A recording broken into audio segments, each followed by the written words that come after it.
I was working part-time as an auto mechanic in my uncle's private garage, who rented out bays for car repairs to several mechanics. Now I'm 26 looking back, but at the time I was a broke 23-year-old student, doing weekend shifts there to pay expenses and gas money. The garage sat in an industrial strip on the edge of the city, surrounded by warehouses, fenced lots, and quiet little workshops out there alone. Inside there were 6 separate bays lined along a concrete corridor, all sharing one main entrance with a keypad code. Only regulars like me knew. Most weekends I'd roll in early, grab whatever open bay I could, work until my back ached, then drive home smelling like burnt oil everywhere. That particular week I wasn't scheduled, but I remembered I'd left my electric impact wrench there after replacing a customer's brake pads the previous Sunday. I needed it for a project at school, so on a hot summer Sunday around noon, I drove out there planning a quick grab-and-go stop. The lot was completely empty when I pulled in, which was normal for weekends. Nobody came out there unless a deadline was really killing them. I parked by the entrance, killed the engine, grabbed my keys, then walked up to the door and tapped the familiar numbers into the keypad. The lock clicked, and I stepped into the dim corridor. Concrete under my boots, numbered bay doors on both sides, everything quiet without compressors running. I passed 1, 2, then stopped in front of bay 3, the one I'd used last time, and wrapped my hand around the roll-up handle. The door was closed but loose, so I lifted it waist high, slipped through the gap, and found myself standing alone inside the familiar bay. It looked the same as always. 2 post lift in the middle, stained concrete floor, cluttered metal workbench, shelves stacked with parts, fluids, and forgotten junk. Above all that, heavy steel beams ran under the ceiling, and people used them as extra storage, tossing old tires and dusty boxes up there. I went straight to the workbench, set my phone down by the vise, and spotted my impact wrench case hidden behind a pile of rags. I flipped the latches open, checked the gun, and sockets were there, then snapped it shut again and picked the case up by its handle. That should have been it. But I remembered my uncle's rant about missing tools and felt itch to make sure everything I used was there. So I set the case back down, pulled drawers open, checked the ratchets and torque wrench, then scanned the pegboard, matching outlines to hanging tools. It felt pointless even while I was doing it. But I didn't want another lecture. So I kept counting and letting my eyes wander upward. When my gaze lifted past the top shelf toward the beams, everything in me just locked up. Like my body realized something was wrong before my mind. There was a man lying on his stomach along one beam, tucked between tires and boxes, his head turned so he could look straight down. For a moment I thought I was seeing things. But then my eyes met his, and my heart punched once so hard it almost hurt. I couldn't stare long, maybe 2 seconds, but that was enough to see he looked mid-30s or 40s, face smeared with grime, hair sticking damply. He wore filthy work pants and a dark jacket, maybe once blue, now stained and shiny like he'd been sleeping in it for days straight. His hands dangled a little over the edge of the beam, and I noticed pale lines and old cuts across his knuckles and fingers there. He didn't move or speak, didn't even blink that I could see. He just watched me, eyes fixed, like he was studying my reaction closely. Every instinct I had screamed to jerk back, shout, maybe run, but another part of my brain started counting distances and angles before I moved. I understood that if I let him see I'd spotted him, he could easily launch himself from that beam to the concrete 4 meters below. I forced my face to stay blank and my shoulders loose, like I was still only thinking about tools, and I dropped my eyes back to the bench. My hand slid over to the plastic case and I lifted it slowly, making a little show of checking the latches like I hadn't finished yet. I could feel his stare on the top of my head, but I pretended I'd seen nothing, even hummed a bit under my breath to sound normal. Then I turned my body casually toward the door, like this was just another boring Sunday errand, and walked with steady, slow steps across the bay. Every part of me wanted to sprint, but I kept the pace even, told myself over and over, don't rush, don't jerk your head, don't look up. When I reached the opening, I ducked under the half-rolled door without touching it, then carefully let it slide back down behind me until it thudded into place. Out in the corridor, I finally let myself breathe a little harder and picked up speed, walking fast but not quite running. Impact wrench case knocking against my leg. I didn't hear any metal clanging or doors rolling up behind me, which scared me more for some reason, like he might be moving soft on purpose. The whole hallway felt too long, but then I hit the main entrance, shoved the bar, and stepped out into the open lot. As soon as the door closed behind me, and I saw my car sitting there alone, the calm act just collapsed. I almost dropped the case trying to get my keys out, hands shaking so badly I could hardly hit the unlock button. I yanked the driver's door open, slid inside, and locked all the doors immediately. Then just sat there with my heart pounding and that guy's eyes stuck in my head. I grabbed my phone, thumb fumbling on the screen as I punched in 911 and pressed it to my ear. When the dispatcher answered, my voice came out thin and shaky. I told her my name, my uncle's business name, the address, and that there was some man hiding up near the ceiling inside one of the bays. I said I didn't know if he had a weapon, but he was watching me, and he wasn't supposed to be there, and I was honestly scared he might hurt someone. She kept me talking, asked if I was safe, told me to stay in the locked car and not go back inside for any reason until officers arrived. Those 7 or so minutes waiting felt stretched and jumpy. Every time the building door moved in my side vision, I flinched, expecting to see him step out. Finally, 2 patrol cars turned into the lot, and 3 officers got out, hands near their holsters, scanning the area. They came over to my window, and I rolled it down just enough to talk, then pointed toward Bay 3 while I went over everything again, this time a little more slowly. One of them asked, "You're sure he didn't see him?" And I told him I was almost certain, that I'd acted like I hadn't noticed. The oldest-looking officer nodded, said, "Good. Stay put." And they moved to the entrance. I watched them punch in the code and disappear into the building with their guns drawn and their flashlights already on. After that, I couldn't see much, just shadows moving behind the entrance glass and faint muffled yelling inside that made my stomach twist. I kept staring at the door, gripping the steering wheel so hard my fingers hurt, waiting for someone to come back out. A few minutes later, the door burst open, and 2 of the officers came out, half dragging a man in handcuffs between them. Even from the car, I recognized the same filthy clothes, same messy hair. But now he was fighting, twisting his shoulders, trying to rip his arms free. He was shouting the whole time, stuff like, "I didn't do anything," and random curses that didn't even connect, voice cracking. The 3rd officer followed behind them, holding a heavy adjustable wrench in his gloved hand, like evidence. When they walked the guy past the front of my car, he jerked his head toward me, eyes wide and unfocused, and yelled, "You set me up, man!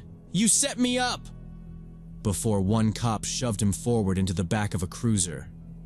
A little later, after things calmed down, one of the officers came back to my window and explained who he was.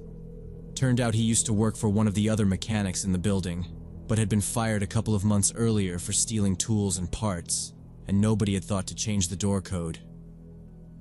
He'd memorized it, kept coming back on quiet days, apparently sleeping up on those beams and waiting until someone came in alone so he could scare them. Or worse, the cop held up the wrench and said they'd found it tucked under his chest where he'd been lying, gripped like a weapon. And he told me straight up that if I'd yelled or bolted or tried to confront him, there was a good chance the guy would have jumped down and gone after me with it. After the police left, my uncle showed up, pale and furious, talking about lawsuits and liability. And the very first thing we did was change every single lock code on the property and call a guy to install cameras in all the bays in the corridor. For months after that, every time I walked into a quiet garage or warehouse, I caught myself automatically looking up at the ceiling, checking beams and shelves, replaying those few seconds under that man watching me. And honestly, it took me a long time to calm down, because I understood I hadn't just found some harmless squatter that day. I'd walked away from a situation that could have turned into a very real attack in about one wrong move.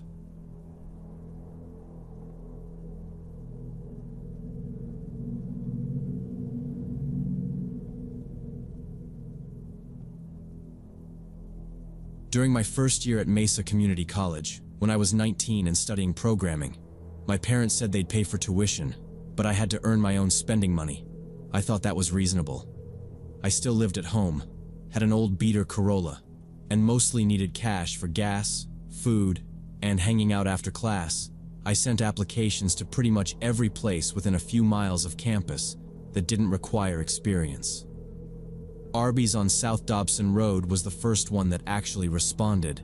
I filled out the online form on a Monday, they called me on Wednesday, and by Friday, I was behind the counter in a red polo, black apron, and a hat that kept sliding down over my eyes. They started me at $9.50 an hour. The general manager, Terry, trained me that first week. She showed me how to log into the register, ring in combos without messing up, wrap sandwiches tight, and constantly refill sauces, napkins, and lids so we didn't get yelled at in the middle of a rush. My co-workers were two other students my age, Kyle and Jess, and two older women, Rachel and Denise, who seemed to live there. The schedule changed every week, but I tried to grab evening shifts after class, usually 6 to close at 10. For the first month, everything was boring in a good way. Orders, dishes, trash, wipe tables, go home smelling like fryer oil. I got comfortable enough on the register that Terry didn't hover anymore. Then, that Tuesday night in mid-March happened. It was around 8:30. We were past the dinner rush, not close enough to closing to start shutting things down. 3 customers were in the dining room, all sitting alone, half watching their food and half watching their phones. I was the only one on front counter. Kyle and Jess were in the back on drive-thru and sandwiches. Terry was shut in the tiny office counting cash. Rachel was mopping near the bathrooms. It was one of those weirdly quiet moments where you hear the timers beeping and the soda machine humming and you don't really think about any of it. The door chime went off and this man walked in. He looked mid-40s, average height, dark jeans, gray hoodie with the hood up, sunglasses on, even though the sky outside was basically black clean shave, neat haircut, nothing obviously off about him. If anything, he looked like some office guy on his way home. He stepped up to the counter, leaned his elbows on it like he'd been there before, and in this steady voice said, "I want a classic roast beef, large fries, and you're going to open that register and hand me all the bills." I actually let out a short laugh. We'd joked before about TikTok pranks, people fake robbing places for views, and for a second I thought that's what this was. I said something like, "Okay, sure. What drink with that?" expecting him to smile or hold up a phone. He didn't. His face didn't change at all. He just lifted the bottom edge of his hoodie a couple of inches with 2 fingers. There was a black handgun grip sticking out over his waistband. I didn't know anything about models or calibers. I just knew it wasn't plastic. The metal looked dull and used, not like a toy. My throat went tight.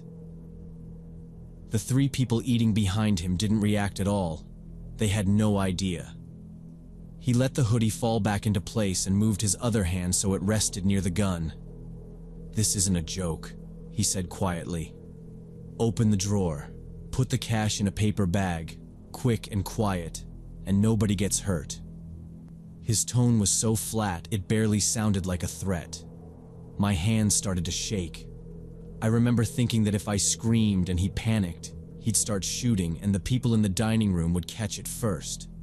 That thought alone was enough to keep me from doing anything dumb. I hit the no sale button, and the register popped open with that normal click. It sounded ridiculously loud to me. I glanced toward the kitchen, waiting for someone to ask why I'd opened the drawer, but the beeping and talking back there just kept going. He reached over to the stack of empty food bags, grabbed one, unfolded it, and held it out toward me. I started pulling out bills, 20s first, then 10s and 5s, trying not to drop them even though my fingers felt numb.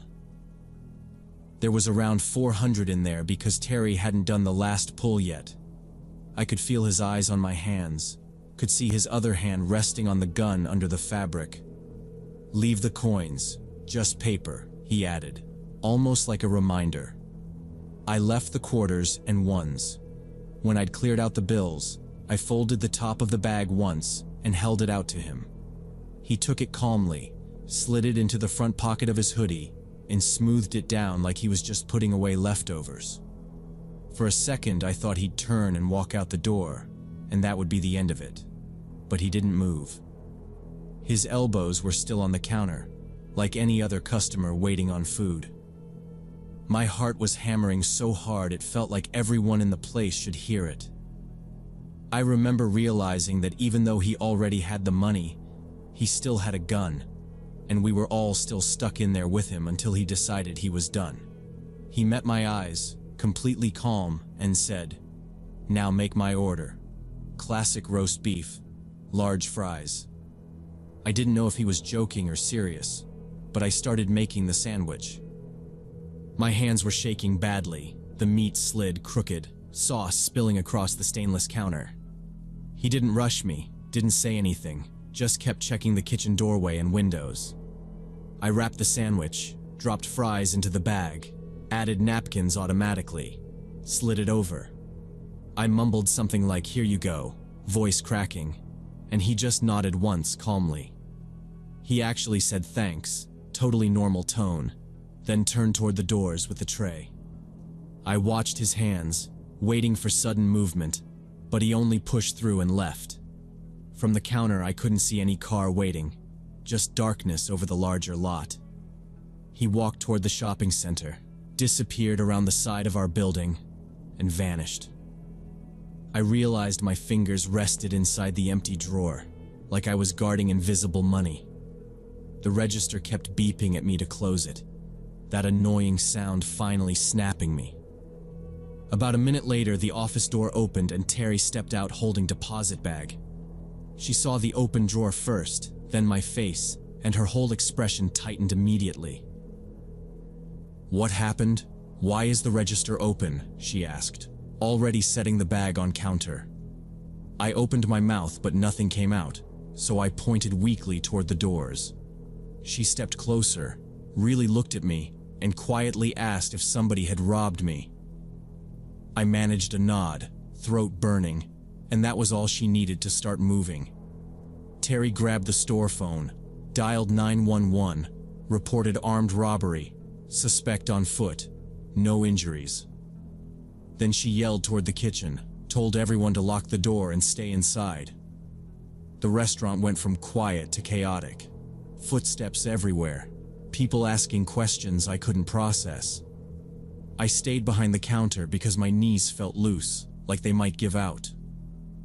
The first patrol car arrived 10 minutes later, lights flashing across the empty dining room.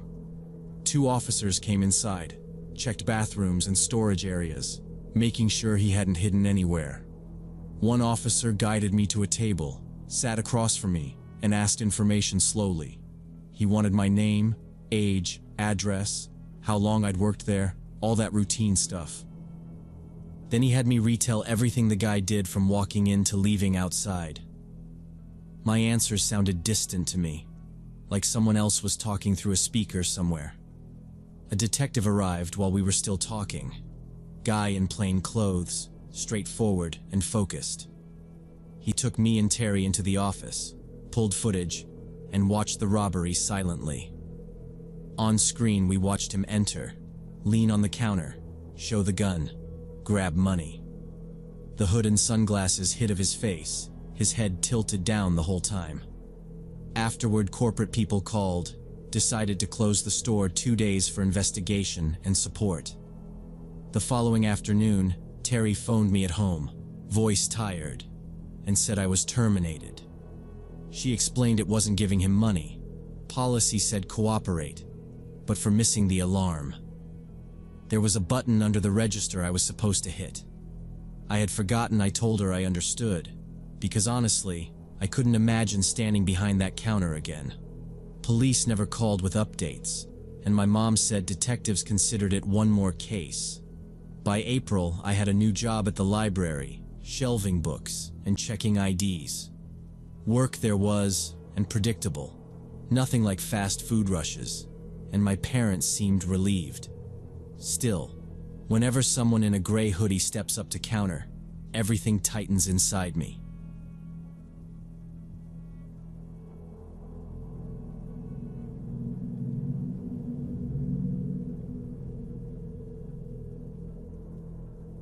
The red streak on the Denny's window wasn't wing sauce, and I only realized that when the detective showed me the photos. But I'll start from the beginning. That night, I was in my usual corner booth with my laptop, finishing a feature before a Wednesday deadline. I work remote as a programmer, and my apartment gets so quiet it feels like pressure in my ears, so I end up in this Denny's on the edge of Tempe more than I should. The coffee is strong, outlets are easy to reach, and nobody gives me grief as long as I keep ordering something every couple of hours. It was around midnight. The only customers were 2 truckers at the counter, and an older couple half asleep in a booth.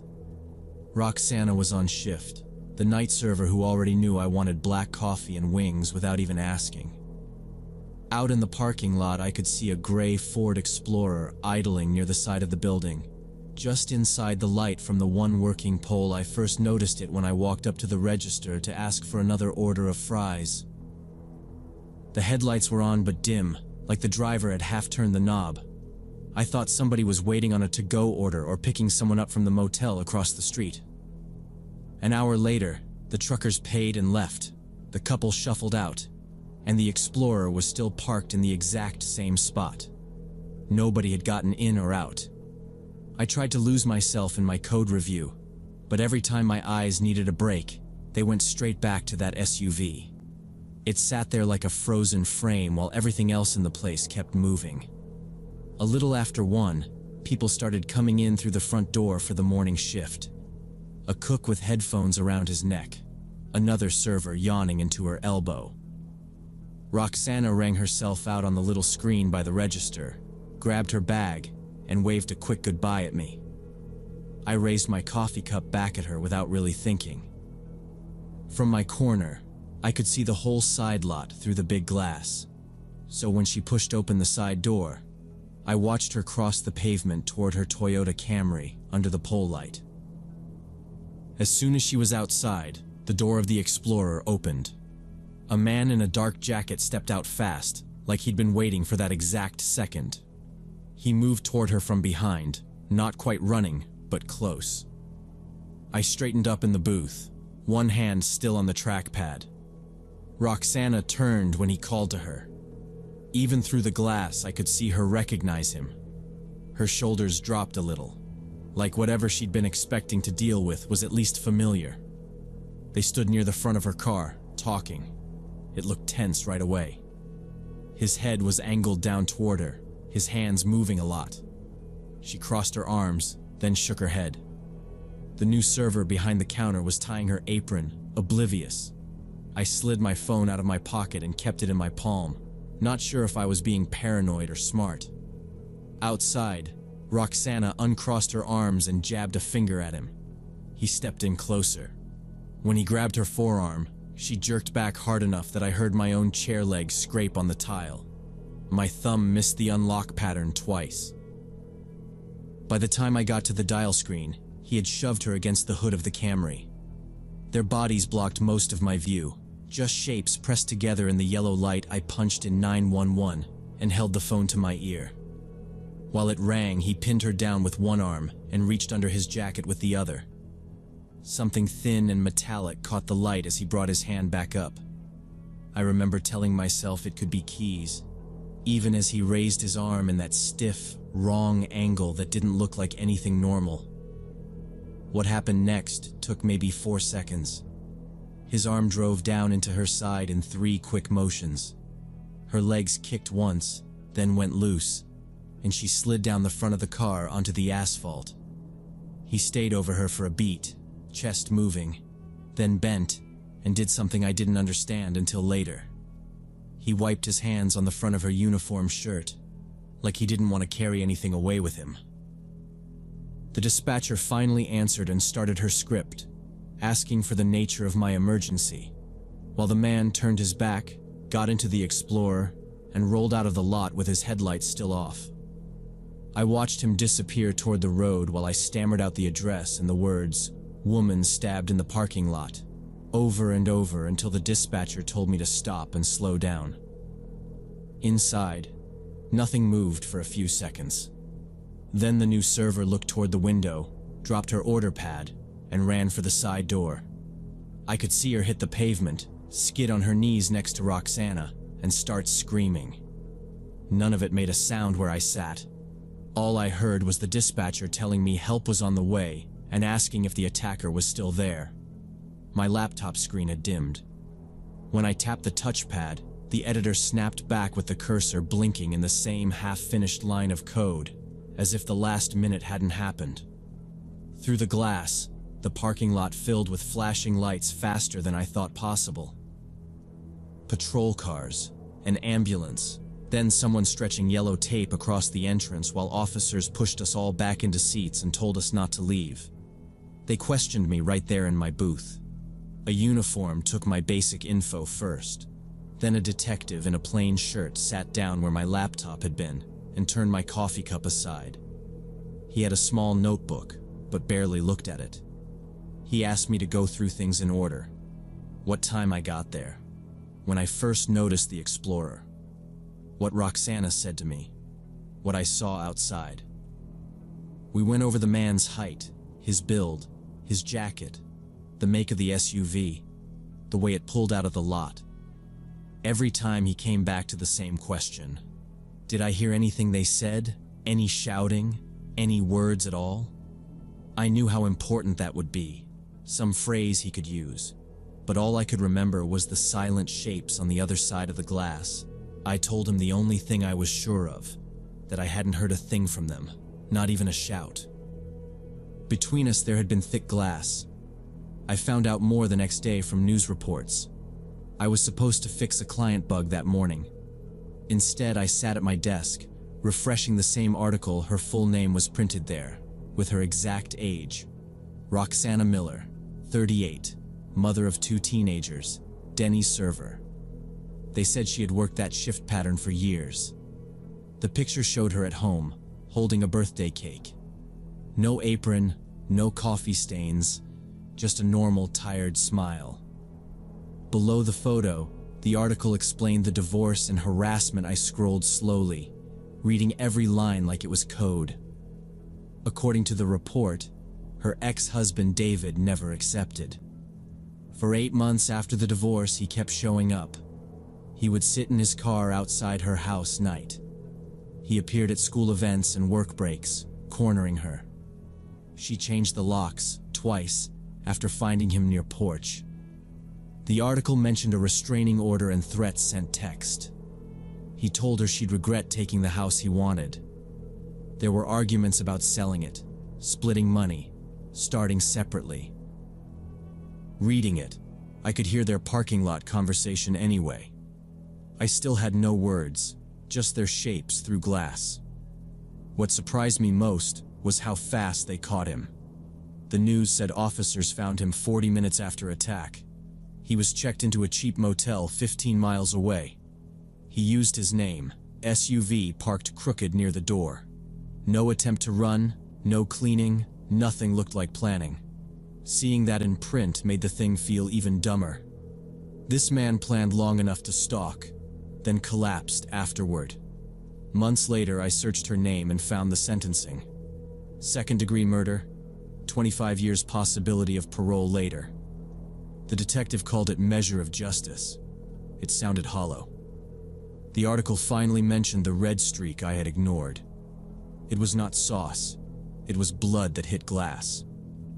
That line had dried while I walked past it clueless. I went back to Denny's once, days afterward, sitting alone. Inside, everything looked normal. Different server, regulars reclaiming their booths. Outside, that rusty diagonal stain still marked the front window. I realized I brushed near it while talking to officers. 3 days after, they closed place for cleaning and repairs. I stood in parking lot across the street and watched. A worker in gloves scrubbed glass until it finally disappeared. I have not gone back inside that Denny's even once. After what happened, I avoid working in public at night. If I do, I never sit blind to the parking. Anytime there is a window, I keep checking outside constantly. A car idling too long, someone pacing, it jumps out. At night, my brain drags me back into that lot. I dream I stand up sooner, shout, bang on glass.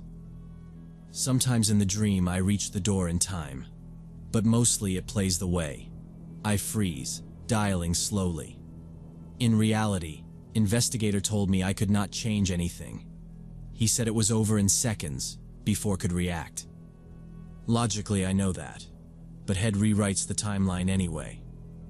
I picture standing up when the argument turned into pushing. Maybe if I had moved then, he would backed off. That is the loop I run while staring at ceilings. They buried Roxana at Greenwood Cemetery a week after happened. Her kids spoke at the service, according to another article. I stared at that line for a time, feeling sick. I did not go, because I had no idea what could I say after watching her die through glass.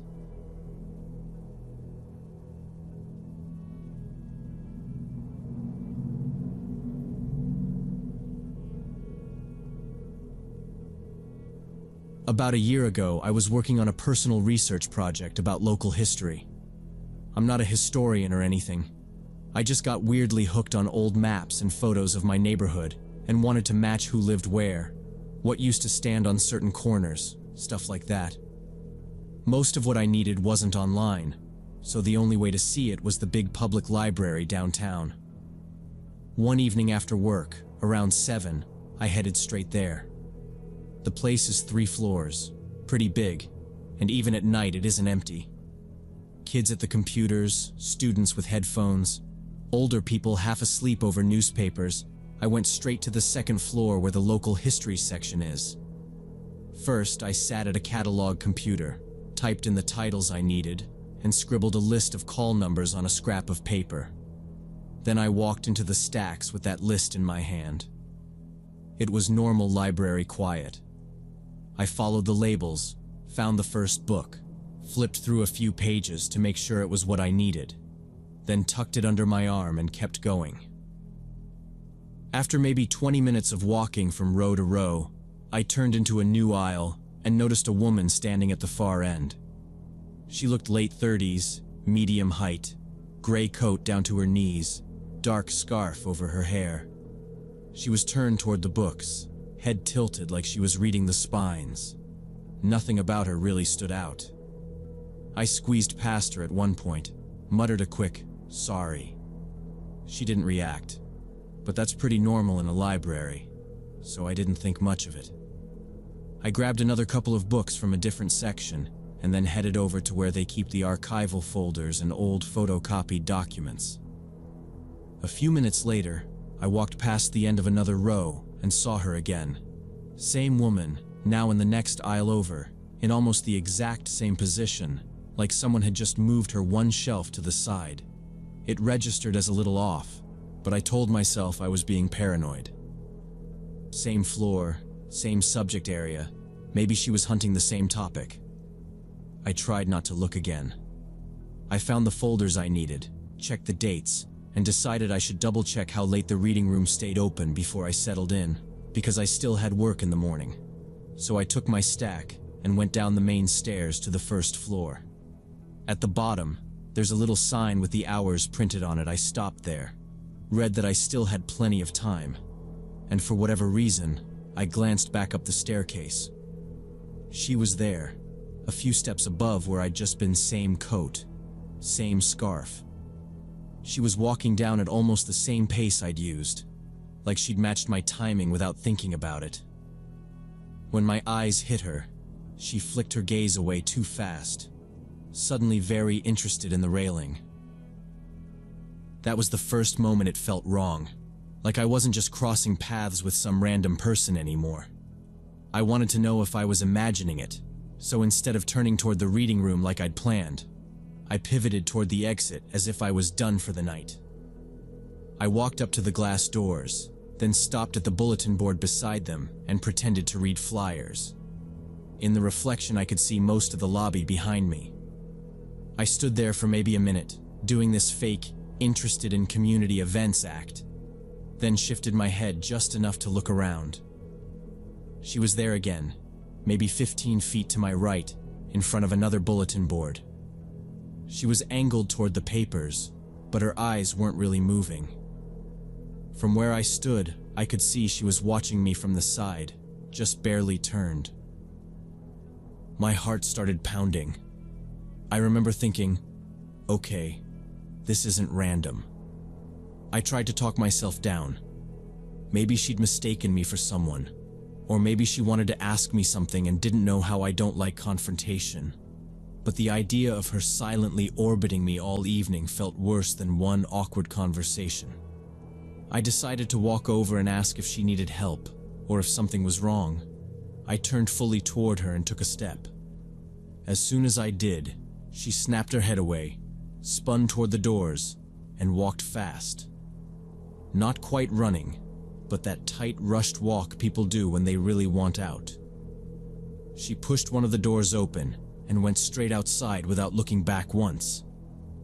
I stopped where I was, suddenly very aware of how open and quiet the lobby felt. I stood there pretending to read the flyers a little longer, waiting for my pulse to slow down. After a minute, I convinced myself she'd just realized she'd been obvious and got embarrassed. People are strange, I thought, and that was the end of it. Or that was what I decided. I went back up to the second floor, picked up the books and documents I'd left on the table, slid my notes into my backpack, and headed down again. On the first floor, I spent maybe 10 minutes at the copier, making a few pages from the older documents so I wouldn't have to come back right away. When I finished, I paid at the machine, stuffed the copies into my backpack between two books, and finally walked toward the exit for real. The big wall clock said it was around 8:30. Outside the glass doors, it was already dark, but the street lights and the lobby glow made the short sidewalk bright enough my car was parked in the side lot, maybe 50 yards away, so I stepped out and started along the path that runs past the corner of the building. Even now, I remember the mix of relief and leftover tension, that lazy thought about what I'd read first when I got home, and then how fast it all snapped back the second I turned the corner and saw her standing by the side of the library near the low bushes in that same gray coat, not pretending to look at anything, just facing roughly in my direction until our eyes finally met, and she jerked her head away and walked toward the street. In the opposite direction from me, I walked faster toward my car without actually running, unlocked it with the remote, and slid inside. I locked the doors, started the engine, and tried to calm down by doing everything in order: mirrors, seatbelt, lights. Pulling out of the space felt like leaving the whole thing behind, and for a minute I convinced myself it was just a weird woman, and a weird moment I turned out of the lot onto the main road and merged with traffic. 2 blocks later, I hit a red light, stopped, and, without really thinking about it, glanced up at the rearview mirror.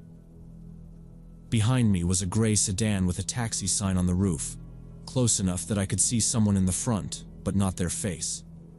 That alone was nothing. There are always cabs around the center, but my stomach dropped anyway. The next big intersection was where I usually turned right to go home. When the light changed, I turned like always, then checked the mirror out of habit and watched the taxi turn right after me. I told myself I was being dramatic. That road led to houses, a gas station, a store. Lots of people used it. Still, I wanted to know. At the next light, instead of going straight, I turned left onto a side street I almost never use, just a quiet block that loops around. When I straightened out and checked the mirror, the taxi had turned left too and was holding the same distance. Now my chest felt tight. I drove another block, made a random right, then another left. No pattern, no shortcut, just turns to see what the cab would do. Every time I turned, it turned. I knew I did not want to lead this person to my apartment. Pulling over on one of those empty blocks felt worse, so I tried to think of somewhere bright and obvious. I remembered there was a police station a few minutes away on a bigger cross street. I headed that way, keeping my speed normal, watching the mirror while pretending I was not. The taxi stayed right there behind me. When the station building came into view on the corner, I put my turn signal on early, turned onto the street in front of it, and pulled into the small visitor lot. The taxi followed the turn, then just drove past and disappeared around the next corner. I parked facing the entrance and sat there with the engine off, watching the mirrors for a couple of minutes to see if it came back. When nothing did, I finally went inside. The lobby was plain, a few chairs, a vending machine, a glass window with a slot at the bottom. A uniformed officer sat behind a computer. I walked up, cleared my throat, and said, "This is going to sound paranoid, but I think someone from the library followed me here in a taxi." He did not laugh. He asked me to start from the beginning, so I told him everything, from the stacks to the bushes to the cab. He took my statement, had me fill out a short form, and asked me to describe her in the taxi. All I really had was medium height, a gray coat, a dark scarf, no clear face, and a gray cab with no plate, I remembered. He said they could not really do anything and told me to call if I ever saw her again. I left, drove home a different route checking mirrors, watched for her, and never learned why.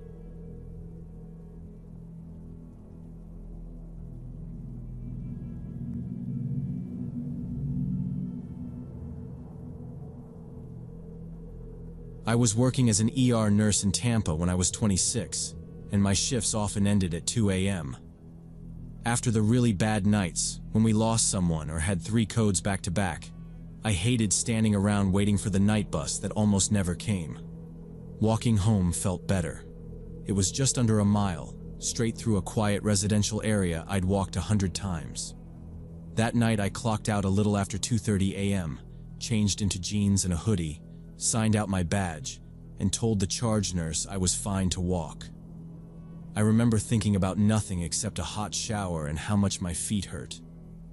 The first 10 minutes were completely normal. Empty sidewalks, a couple of sprinklers hissing, cars lined tight along the curb. The streetlights gave everything that dull yellow hospital hallway glow I was used to. I wasn't jumpy. I was just worn out. I kept replaying a trauma from earlier in my head, half listening to my own footsteps and glancing at my phone every now and then out of habit. When I turned onto Elm Street, I noticed a dark sedan for the first time. It was on the opposite side of the street, moving slowly, hugging the curb. No loud music, no jerky movements, just rolling along at about my walking speed. At first, I didn't think much of it. People drive slow when they're looking for an address or messing with GPS. I told myself it was that. I shifted my bag higher on my shoulder and kept going. About a block later, I realized it hadn't passed me or turned.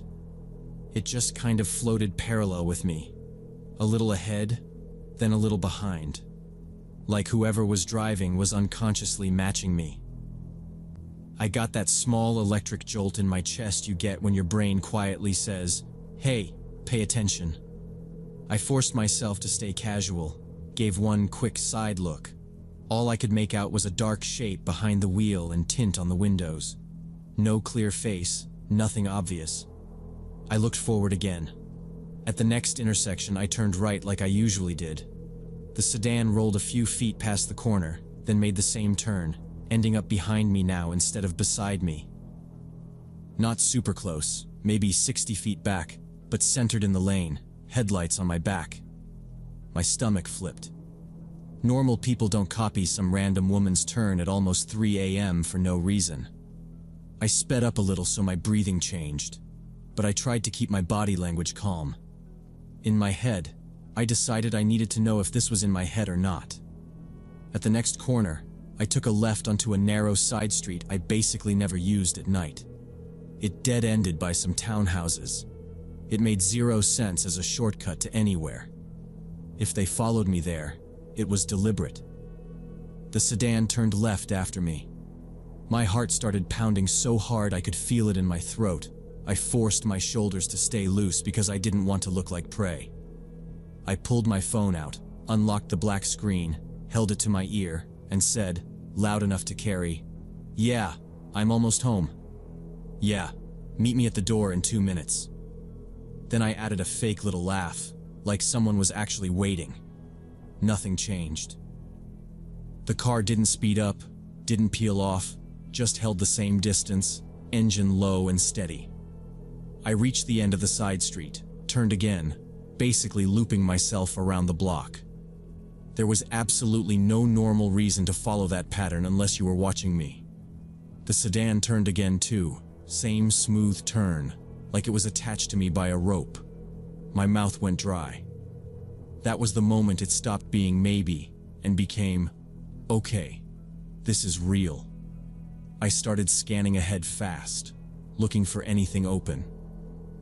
On the corner of the next block I saw it, a little 24-hour convenience store, lights on, bright sign lit. I locked onto that like a lifeboat and headed straight for it, cutting across the crosswalk without even checking the light. I didn't run, but every step felt heavy. As soon as I walked inside, the glass door hissing shut behind me, I glanced back through it. The sedan rolled forward and stopped directly across the street from the store, nose pointed toward the entrance, engine still running. It just sat there. There was one employee behind the counter, a skinny guy who looked maybe 22. I went straight up to him, keeping my voice low but steady. "Hey, I need some help. That car out there has been following me for a while," I said. "I think somebody's watching me." I pointed toward the window without turning all the way around. His expression changed immediately. He leaned to look, then grabbed the store phone. He called the police right away, repeating what I'd told him, then said, "You can wait in the back if you want, just in case." I said yes. From the open doorway into the stockroom, we could still see the front window. The sedan stayed there, idling, for what felt like forever. He checked the clock and muttered that it had been about 7 minutes. Finally, it eased away, slow and casual, and disappeared down the street. Roughly 10 minutes after that, a police cruiser pulled into the lot. The officers came in, asked us to walk through everything, and the cashier rattled off the license plate number from memory like he did it every day. They wrote it down, took my statement and what little description I could give, and then insisted on escorting me the rest of the way home. I remember walking into my apartment with 2 armed cops and realizing how easily that night could have gone another way if that store had been closed. I honestly thought it would end there. Just a creepy, maybe stalker story I'd tell coworkers later. But a week later, an investigator called me and asked if I could come down to the station. In a small office, he told me they'd run the plate, and the car belonged to a man with 2 prior charges for stalking women, same pattern as mine. He would trail them after late shifts and hang around near their houses, and in one case he had tried to grab a woman near her front door. They arrested him off my report, but he kept saying he had just been driving in the same direction, and because there was no camera footage of that night or any physical contact with me, the most they got out of it was a restraining order and a fine. I was disappointed with how little actually happened to him, but I was also honestly grateful anything happened at all. It was a weird mix. Part of me kept looping back to the same thought. If I had not gone into that store, if I had just tried to speed walk the rest of the way home, nobody would have written anything down. There would be no report, no plate number, nothing connecting him to anyone that night. A couple days after I met with the investigator, my phone buzzed with a number I did not know. The text said, "Hey, this is Dave from the store, just checking on you." For a second, my stomach dropped, because I had been waiting for some kind of bad news, another call from the police. Then I remembered we had traded numbers in case court needed us. I sat there on my couch, uniform pants still on, staring at that message longer than I should have before I wrote back that I was okay, just tired, and thanked him again for stepping in that day. We ended up texting on and off that whole week, not in a romantic way, just two people trying to calm down after something that had scared both of us. He admitted he had been pretty shaken that night, that he had never had to call the police for anything serious before. I told him I kept replaying the walk in my head, trying to see the exact second I should have realized I was being followed. I kept saying, "I should have taken a picture of the car," or "I should have called someone as soon as it felt off." He kept telling me the same thing. "You did the right thing. You went somewhere public. That is why you are okay." I knew that, but I still felt dumb for not thinking to use the camera in my hand on that street. After that, I never walked home after a shift again. That decision was instant. If I could not get a ride with a coworker, I called a taxi. If the taxi was going to take a bit, I waited inside the hospital lobby where there were cameras and security. I also started paying more attention to what my coworkers were doing after nights. If someone said they were going to walk, I pushed a little, asked if they wanted to split a ride, or at least asked them to text when they got home. It was not about being paranoid. It was just knowing how fast a normal night could tilt sideways after long shifts.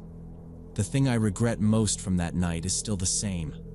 Not snapping a photo of the sedan when I had the chance. I would lie there in bed thinking about the moment I had my phone at my ear, pretending to talk, and how I could have just lowered it and hit the button. But then I remember how focused I was on not showing my fear, on not letting whoever was driving see that I had noticed him. When you are scared, your brain shrinks down to one task: get safe. People online love to say what they would have done. In reality, you do what you can with the pieces your mind is holding on to in that second, in that empty, quiet street. There is one image that still sticks with me harder than the rest. It is not the walk, or even the inside of the police station. It is standing just inside that store, looking through the glass and seeing the sedan sitting across the street, engine running, not parking, not leaving, just there. Every time I think about it, I picture him sitting there, weighing his options. And that is the part that bothers me the most, that he was actively deciding whether it was worth the risk to come after me while I watched. Later, during one of our text conversations, Dave told me something that made my skin crawl again. He said he had seen that same sedan before I walked through the door. It had gone past the store, then come back the other way minutes later, like it was circling the block. At the time, he did not think much of it, because people cut through that lot and used the corner to turn around there. He said the guy behind the wheel looked totally normal. That was the word he kept repeating. Normal. No wild expression, no obvious drunk sway, just a man sitting there, hands on the wheel, staring straight at the entrance. Reading that made me feel cold all over. You grow up assuming danger is going to look obvious, that there will be some sign. But people like that blend right in. They are in line behind you buying snacks. They are parked on your street.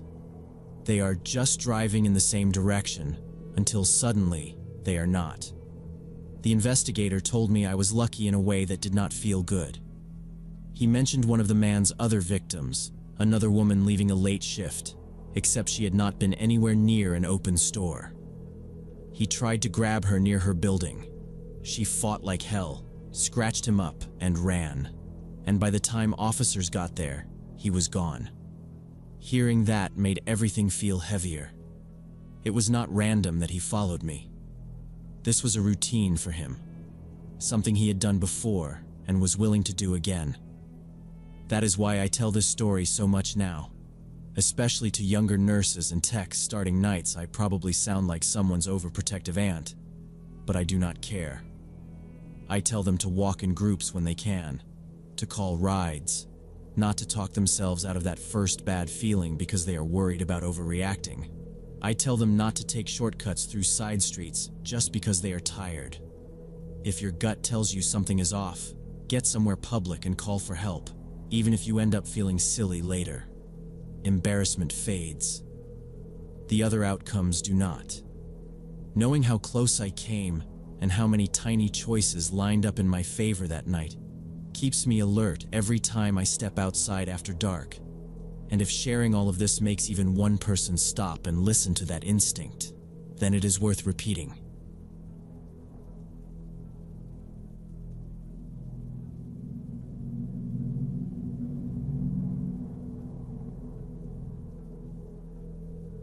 It happened last year when I started noticing weird coincidences in my life.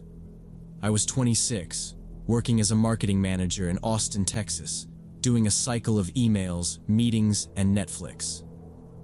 At first, the stuff was tiny. I'd think about someone from high school, and they'd message me, or I'd have a song stuck in my head, and it would already be playing when I turned on the radio. I kept telling myself it was nothing. Social media connects everyone. Radio stations repeat the same 10 songs, and my brain only notices the hits, not the misses. I even joked to my coworkers that I was having a main character arc. But under the jokes, there was this tight feeling in my chest, like something was slightly out of place and I just couldn't put my finger on it. Then the coincidences started lining up with things I wanted, not just people. I'd think about buying a specific style of shoe or a certain kitchen gadget. Never search anything, and that night it would show up in the first ad. I saw not broad categories, the exact thing. That was when it stopped feeling funny and started feeling like something was leaning over my shoulder, listening to me constantly. Because I work in marketing, I tried really hard to talk myself out of freaking out. Algorithms are good at guessing, cross-device tracking is everywhere, and my own brain loves patterns. I went through every app on my phone, turned off microphone access, disabled random permissions, logged out of stuff I didn't need. For a few weeks that helped, but the coincidences didn't slow down. If anything, they got tighter. In March, I was pacing my apartment on the phone with my friend Lila, talking about trips we wanted to take. I mentioned this tiny restaurant in New York I'd read about years ago on some obscure food blog. I couldn't remember the name, just the description. I'd never searched it. The next morning, I opened a random newsletter, and the first restaurant on their list was that exact place. I stared at that email too long, then forced myself to delete it. A week later at work, I told a coworker my knee hurt from running. I hadn't Googled it because I was avoiding doctors. That night, my Instagram ad was an orthopedic clinic. After that, I started dreaming about unfamiliar places and then seeing identical photos online. So I opened a note titled Coincidences and began logging everything. By the end of that month, there were more than 20 entries in the note. Seeing them listed like that made my stomach drop. It didn't look like random hits anymore. It looked like something mapping onto me.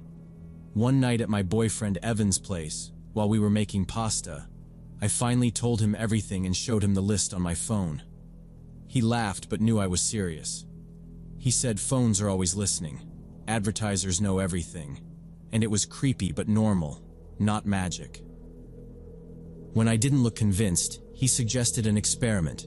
Turn off microphone access for every app, leave my phone somewhere else, and talk about something I'd never searched.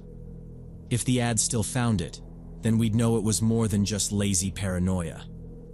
I agreed, to prove him right and calm myself. That weekend we did it. We killed every microphone permission, left my phone powered on, but sitting on my dresser, and I drove to his place with just my keys and wallet. There we picked something random.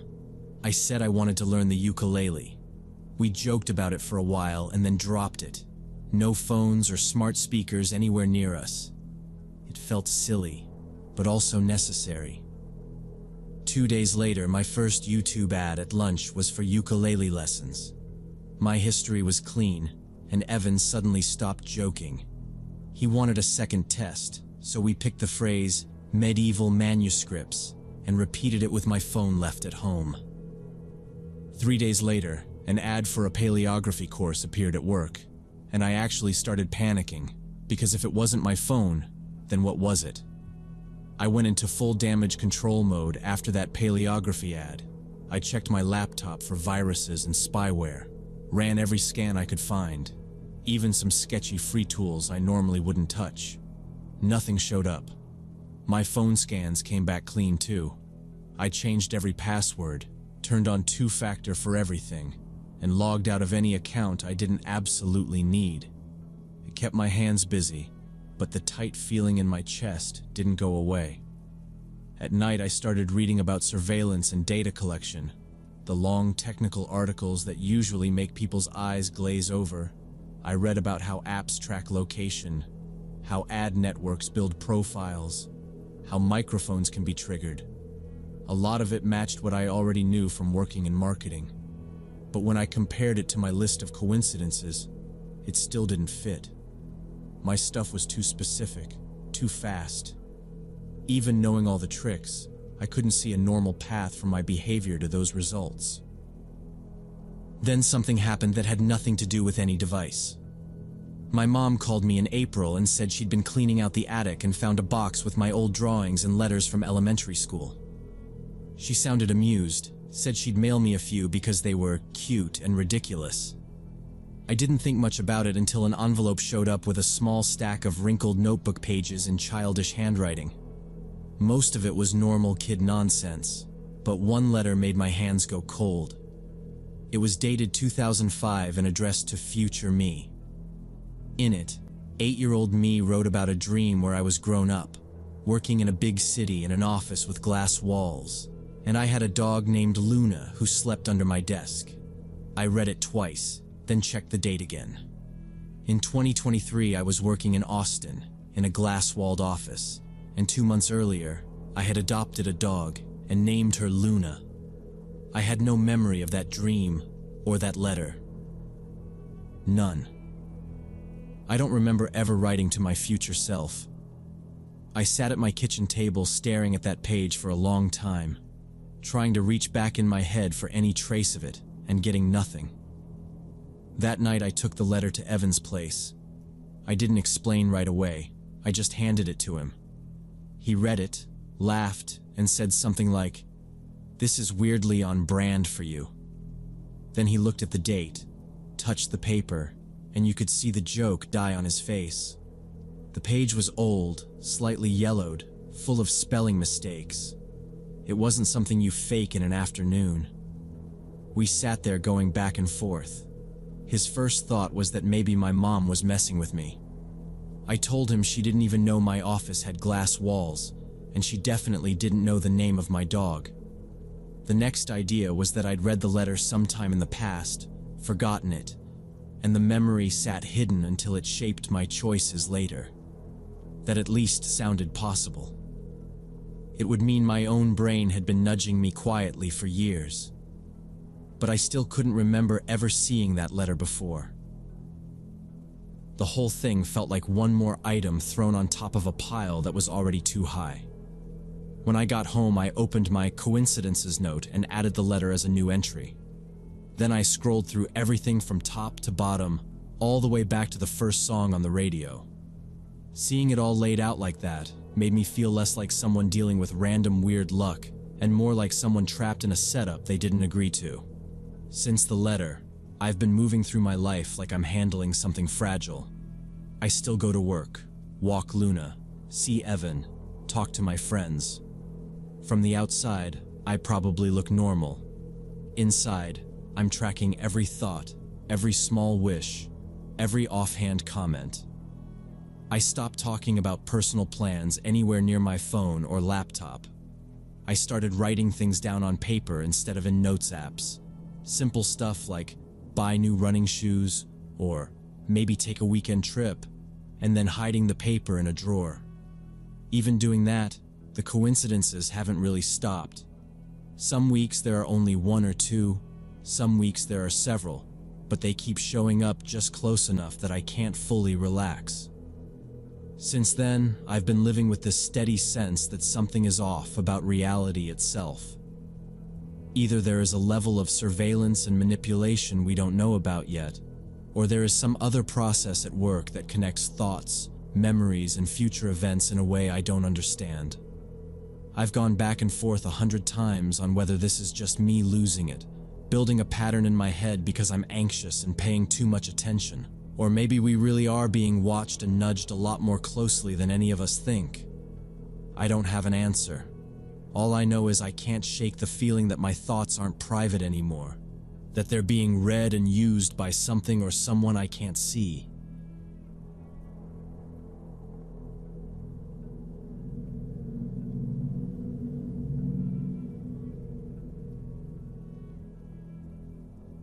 I'm a guy who's had the same nightmare my whole life about a fire in a high-rise, and on my first day working in an office on the 34th floor in Dallas, I ended up facing a real fire in the tower next to us. When the smoke started seeping through the office vents, I knew my recurring nightmare had finally crossed over into real life. I've been having those dreams since I was a teenager, not frame for frame identical, but always the same idea. I'm high up in some tower, looking out at another skyscraper, and somewhere on the middle floors I see flames punching through the glass. In the dream, I always know it's that nightmare again. I tell myself, no, this time it's real. You have to move. Find the stairs. Don't waste time. And then I either wake up or jolt myself awake reaching for a door that isn't there. They stuck with me through exams, first jobs, breakups, the usual stuff. After a while, I treated them like background noise, just one more weird thing my brain did. I'm pretty skeptical by nature, so prophetic never crossed my mind. Still, when I started job hunting that year, I noticed I kept scrolling past postings that mentioned panoramic views and top floors. I told myself it was because I hate crowded elevators, not because of some dream. Then this financial company called with a solid offer, good benefits, actual stability. Saying no because the office was in a downtown high-rise would have been insane. August 15th, 2016 was my first day. I was 38, overdressed in a suit that already felt too warm by the time I crossed the plaza.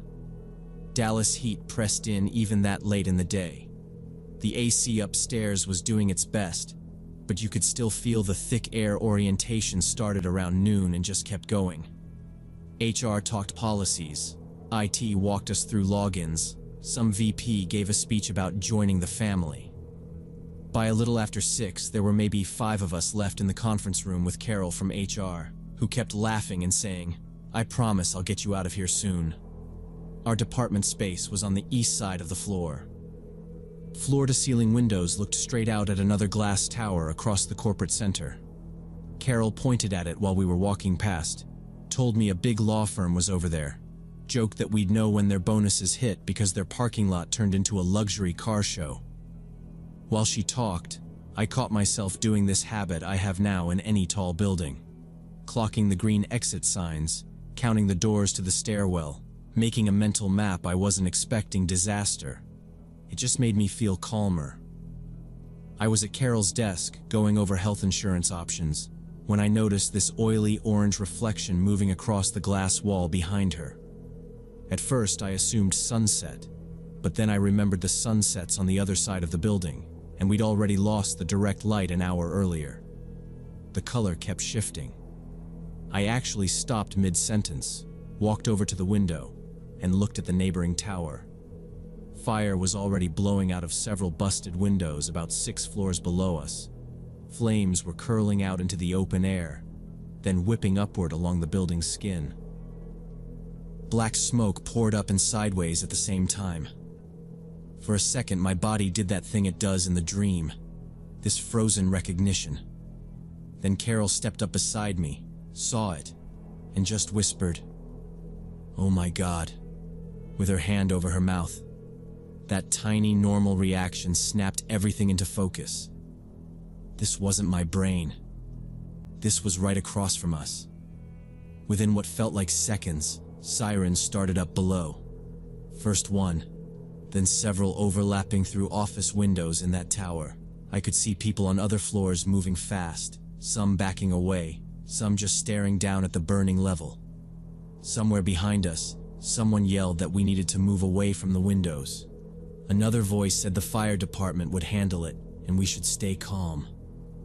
The alarms in our own building hadn't gone off yet, and there was this awful limbo where everybody just waited to be told exactly what to do.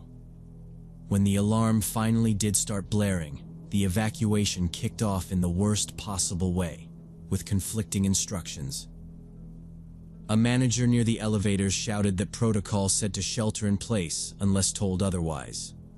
A security guard at the end of the hall yelled back that elevators were shut down and everyone needed to use the stairs now. People started packing up laptops and grabbing bags even as they moved. I remember looking from the glowing red exit sign over the stairwell door back to the fire across the gap and feeling this cold line clicking through. High rise, fire outside, me on a mid-30 floor heading for the stairs. It was almost a perfect match. I told Carol we were leaving and headed for the stairwell. By then, the hallway had turned into a slow-moving column of people, nobody running, everyone crowding in the same direction. The door opened, and the stairwell was already full of bodies and warm air. It smelled like sweat and copier toner, and, faintly, smoke from somewhere above or below. We merged into the stream. Step, turn, step, turn. 34 down to 33 to 32, counting without meaning to. The whole time I kept thinking about the small differences between this and the dream. In the nightmare, the fire always jumps to our building. In real life, it was still across the way. If it had started in our tower, if that smoke had come pouring out of this concrete shaft instead of the vents, this steady shuffle could have turned into something a lot worse. It took a while to reach the bottom. My legs were rubber, and my shirt was soaked by the time we pushed out into the lobby. Security and firefighters were already there, funneling people out through side doors, shouting building numbers and company names, trying to keep everyone separated. Outside, the heat from the day had finally started to break, but the air had this burnt chemical edge to it. I got Carol over to a group from our floor, told her I'd text once I found my car, and slipped out toward the far end of the lot. From my car window, I could see almost the entire side of the neighboring tower. Ladders were up, hoses arcing, whole sections of the building soaked. The bright band of fire that had been there earlier was now mostly smoke and steam. News crews had set up on the sidewalk, bright lights pointed at talking heads with the damaged floors behind them. I sat there longer than I needed to, engine off, hands on the wheel, just watching them work. They contained the flames by around midnight. Later, we heard that nobody in that building had been seriously hurt, just smoke inhalation and a few minor burns. That should have been the end of it, just a scary first day at a new job. But driving home with sirens still echoing behind me, all I could think about were the dreams I'd had for 23 years, and how easily the details could have shifted so that it was our tower on the news instead.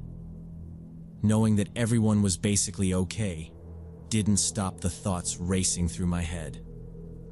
The next morning, I drove into the same parking garage, and for a second, it almost felt like a normal workday. Then I opened my door and caught that thin, burned smell still hanging in the air. It wasn't strong, not like the night before, but it was there. When I stepped out onto the plaza and saw the other tower in daylight, my stomach dropped. A whole vertical strip of windows was just black. Some were boarded over, Some were empty frames with twisted metal and little triangles of glass still clinging to the edges. You could see exactly where the fire had climbed. Our lobby looked mostly normal. The elevators were running, the coffee line was full, people were talking about traffic and kids and deadlines. There was some tape near one entrance and a couple of extra security guys, but if you hadn't seen the smoke, you'd think it was just a busy morning. That part messed with me. The speed of it. Last night, sirens, flames, people packed into stairwells. This morning, lattes and badge swipes. On the 34th floor, it was the same weird mix. IT fixing a printer, my manager already on a call in his glass office, Carol typing fast at her desk. When she saw me, she stood up right away and asked if I got home okay, if I slept at all. I told her yeah, I was fine, just tired. That was technically true, I'd slept maybe 2 hours. The rest of the night I lay there with my eyes open, running through that staircase in my head and waiting to hear an alarm that never came. I had zero intention of telling anyone about the dream thing. It sounded insane even to me, and I'm the one who lived it. But about an hour into the day, I ended up by the east windows with a little group from our floor, all of us staring at the burned-out section across the plaza. People traded guesses about the cause. Someone said break room. Someone else said electrical. Nobody really knew anything concrete yet. Carol was quiet for a long time. Then she looked over and asked, "You really were the first one who saw it, right?" I told her I'd noticed something weird in the reflection on the glass wall and went to check. She just kept watching me like she was waiting for whatever came next. So I gave her a safe version. I said I'd had this recurring dream for years about being in a tall office, looking out at another tower on fire. And maybe that was why the reflection bothered me so fast I didn't mention the floor height lining up, or the angle of the flames through the windows, or the exact same feeling in my chest when I turned toward the stairs. I just said, "Guess my brain filed it in the same folder." I was ready for her to laugh or make a joke, but she didn't. She just nodded and said, "Well, whatever it was, good thing you looked," and went back to her desk. The rest of the day was all emails and memos, safety procedures, evacuation reminders, counseling resources, official wording that took this chaotic, loud, terrifying thing and turned it into the incident at the adjacent property. Every time I tried to focus on a form or a training video, my eyes drifted to those charred windows. And every time I looked, the same thought came back. 23 years of the same basic dream, and my first day in this office ends with me watching almost the exact scene play out, down to the time of day, and the need to hit the stairs. I kept telling myself it had to be coincidence, that lots of people dream about fires, tall buildings, disasters. But saying it and believing it were two completely different things. I still work in that building 3 years later. Sometimes, when I'm bored in a meeting or waiting on a spreadsheet to load, I'll end up at those same east-facing windows, looking over at the law firm tower. On the surface, it's all fixed now. Clean glass, polished facade, people back at their desks. If you didn't know, you'd never point to those floors and say, "There, that's where it burned." But I can't unsee it. My brain fills the flames back in every time. At some point during that first year, I went down this rabbit hole online about prophetic dreams, precognition, all that stuff. I read articles and a couple of studies that either leaned hard into mystical explanations or tore the whole idea apart with statistics. Most of the reasonable ones boiled down to the same thing. We dream about a lot of random scenarios. We live through a lot of random events, and sometimes the shapes overlap. You remember the overlap and forget the thousands of misses. The logical part of my brain grabbed onto that. It made sense. Big city, lots of high-rises, fires happen. People have anxiety dreams about danger all the time. Eventually, someone's going to have a story like mine. But there's this other part of me that I can't shut up. especially when it's 2 in the morning and I'm just lying there awake. That part keeps thinking about the timing. 23 years of the same nightmare coming and going at random. Always the same setup. Always the same push to find the stairs. Then one night the real scene finally matches it, almost detail for detail. And the dreams stop. Not slowly fading out. Not showing up less often. Just done. I haven't had that nightmare once since the fire. Most days, I file it under weird but explainable and focus on normal stuff like deadlines and bills and whether I packed lunch. On the nights when my brain won't quiet down, though, I catch myself wondering if that whole string of dreams was nothing, just noise, or if it was some kind of rehearsal for one specific day that finally arrived. And now I'm just waiting to find out what I'll only recognize the next time when I'm already standing in the middle of it.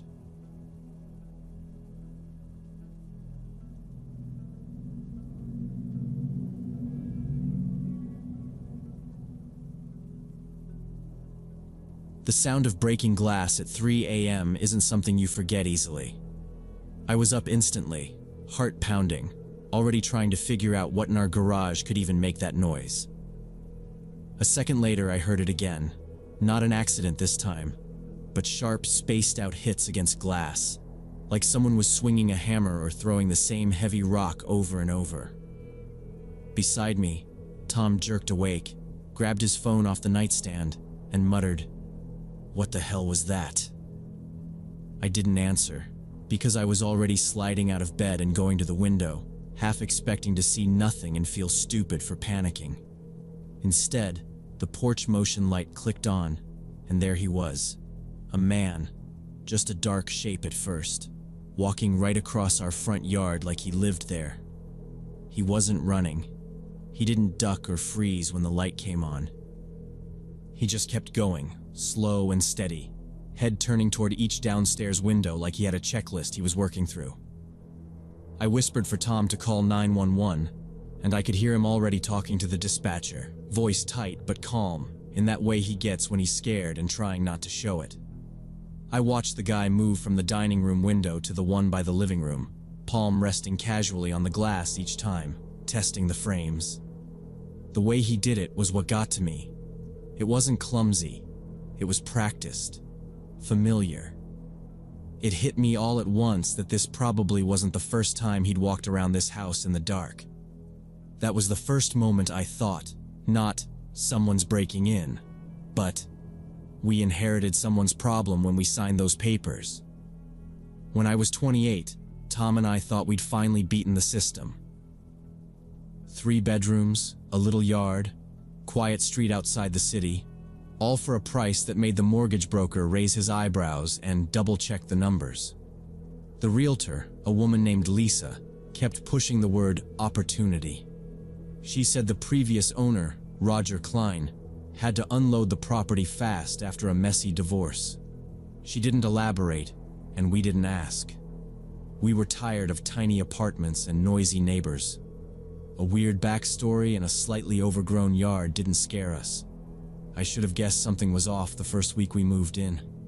The older couple across the street brought over cookies, super friendly, asking where we moved from, what we did for work, normal stuff. But there was this tiny pause when Tom mentioned our exact address, like they blinked a little slower. The husband said, "Oh yeah, Klein's place," and changed the subject so fast it almost felt rehearsed.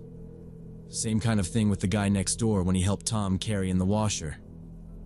He joked, "Well, hey, at least the cops already know how to get here." Then laughed like he'd said something harmless, but his eyes didn't match the smile. I brushed it off as small-town weirdness, the kind of gossip that clings to a house after one loud argument or a bad breakup. 5 months in, we were settled into a routine we'd painted, put up cheap shelves, argued about rugs, hosted a couple of small dinners. The house finally felt like ours, not like we were crashing in someone else's life. The mail that still showed up for Roger went straight into a drawer to deal with later. I stopped noticing the way people reacted when we gave our address. It was just background noise. Then came that night, and suddenly it felt like we'd never really been alone there at all. While Tom was on the phone with 911, I stayed at the window watching the man. He was big, maybe 6 feet 2 inches, wearing a work jacket and moving with purpose. He didn't look drunk or lost. He walked like he had a plan and had done this exact route before. He tried the side door to the garage, gripping the handle like he was sure it would open. When it didn't, he didn't get frustrated or look around for cameras. He just moved on, disappearing along the side of the house toward the back. Losing sight of him was worse than seeing him. I could hear Tom say our address to the dispatcher, hear the woman tell him officers were 12 minutes out. 12 minutes felt like forever. After that, I had to follow him by sound. A faint clatter from the basement door. A dull thump, like a shoulder testing the frame instead of a fist. Then, clear through the quiet, this scraping noise. Metal against metal, slow and controlled, like someone working on a lock they already knew. Our dogs went insane downstairs, barking non-stop, nails scrambling on the floor as they ran from the front door to the back, not sure where the threat was.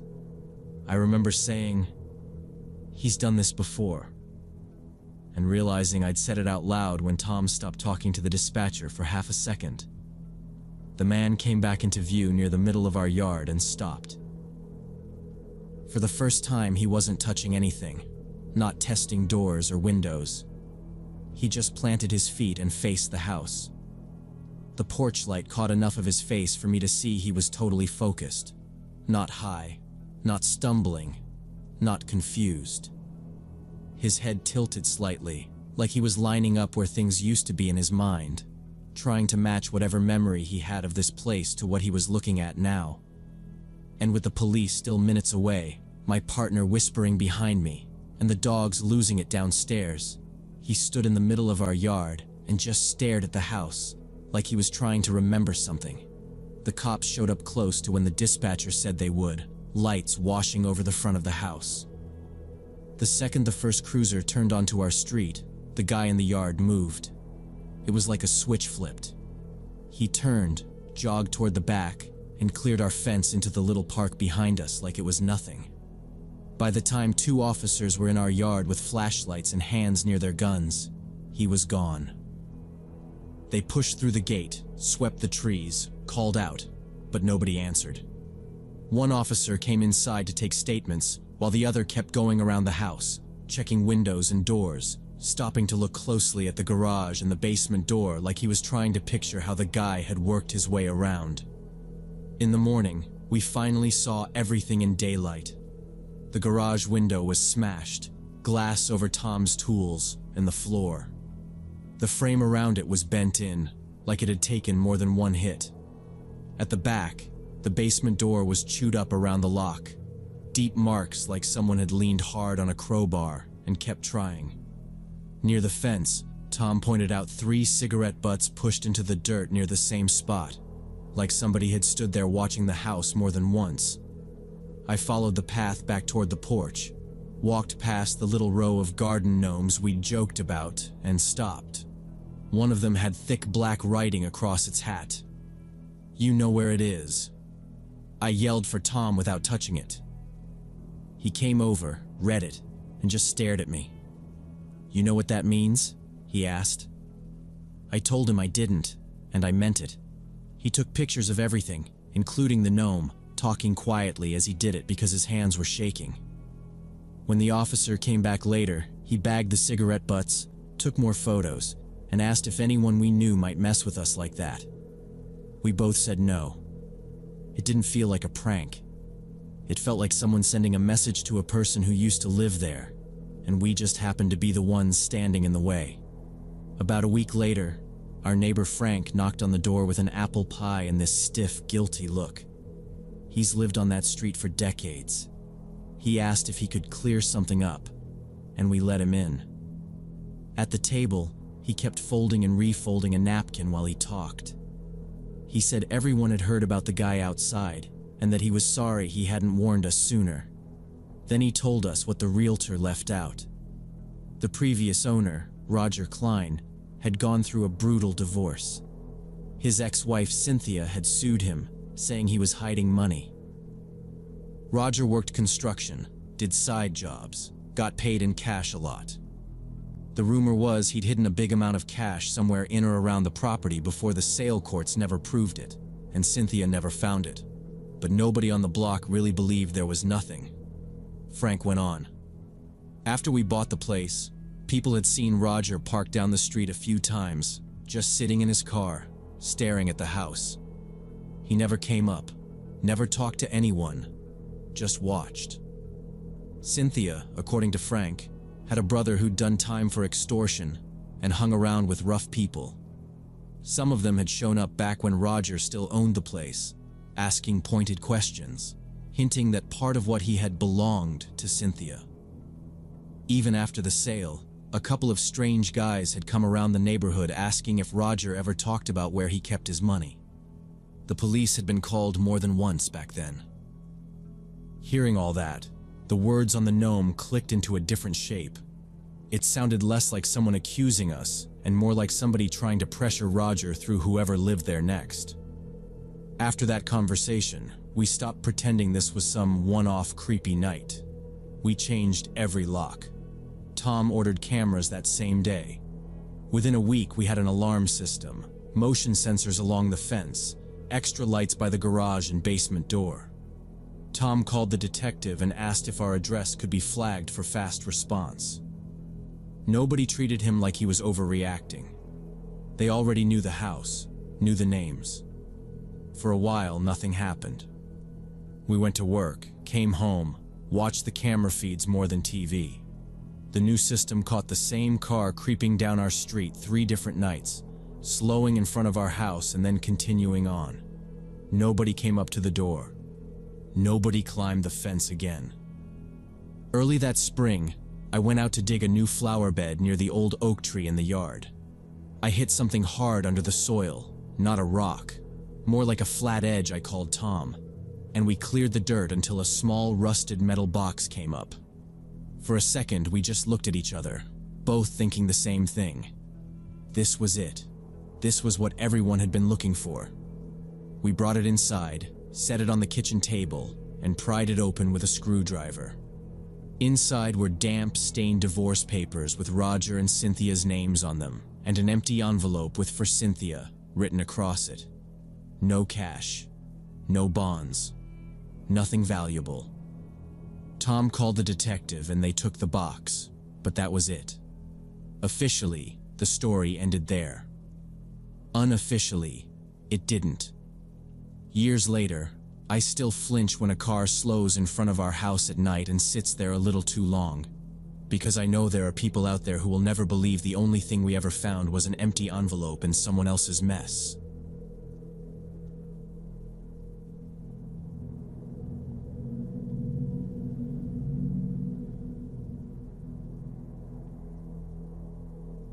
So I was a junior in college, 20 years old, sharing a 2-bedroom apartment with this guy named Jason.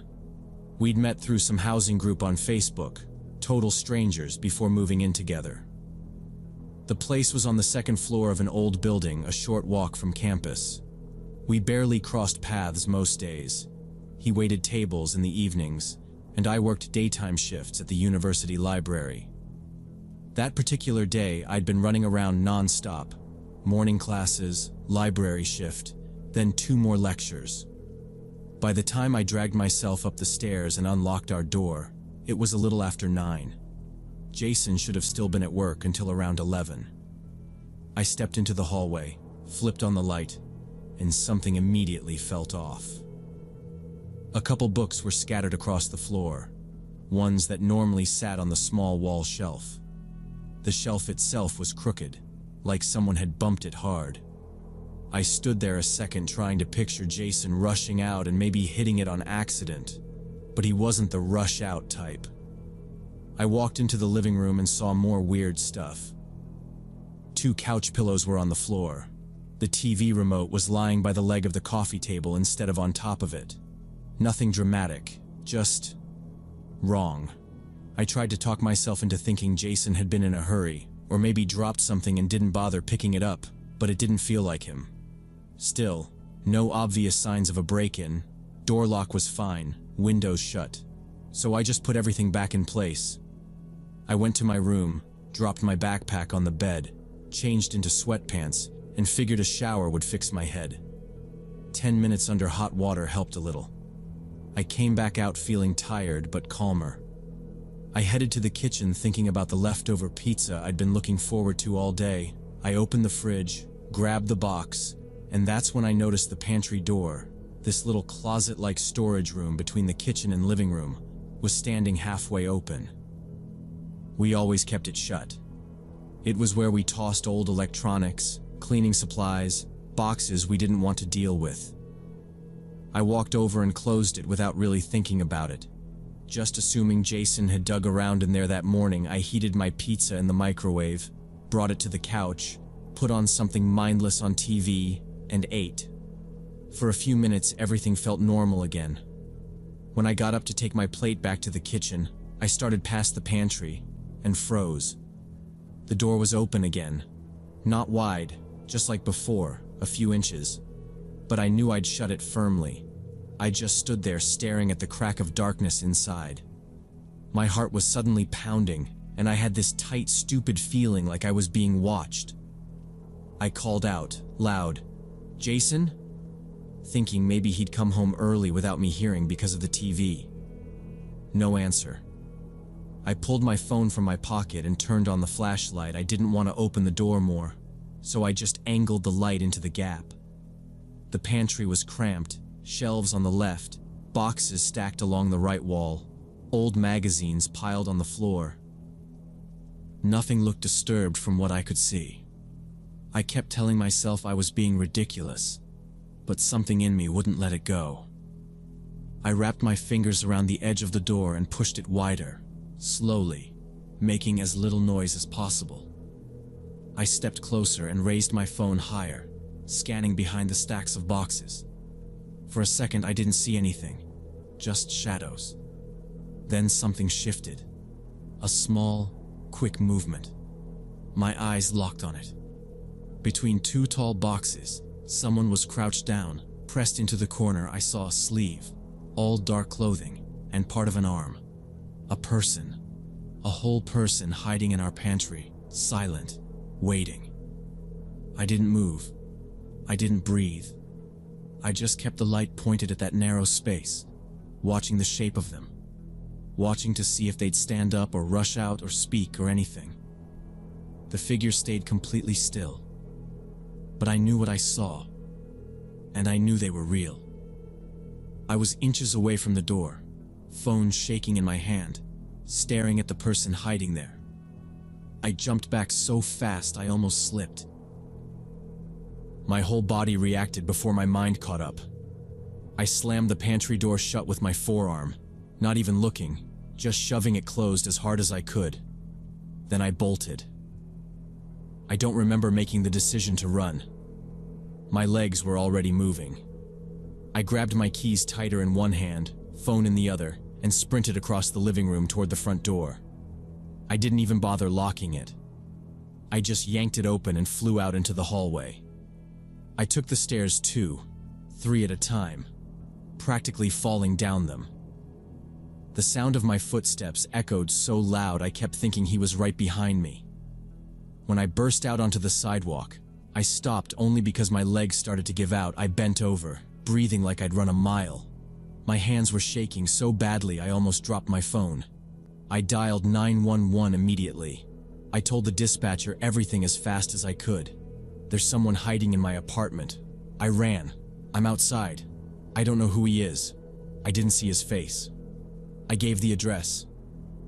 She told me to stay where I was, stay on the line, and definitely don't go back inside. I kept staring up at the windows, half expecting to see someone looking back at me. I didn't see anything, but that didn't make me feel any better. 5 minutes later, maybe less, I wasn't keeping track. I noticed movement inside the building. From where I stood, I could see the bottom of the stairwell through the glass door. The apartment door upstairs must have opened, because suddenly a guy came flying down the stairs. He wasn't running like he was confused or scared. He was running with purpose, like he already had his exit planned.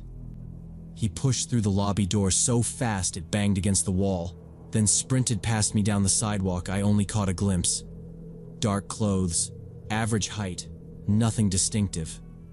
I don't even know if he saw me. A minute or two later, a patrol car pulled up. I waved them down and tried to explain through adrenaline and shaky breathing that the guy had just run off, that way, right around the corner. One officer took off in the direction I pointed. The other told me to stay close and walked with me back inside. We went up the stairs together. I didn't want to go back in there at all, but he kept saying, "Stay behind me," and I did. When he opened the apartment door, he called out to check the rooms, even though he already seemed sure the guy was gone. After a few minutes, he stepped back into the hallway and said, everything looked clear. Inside, the place felt different. Not messy the way I'd found it earlier, more violated.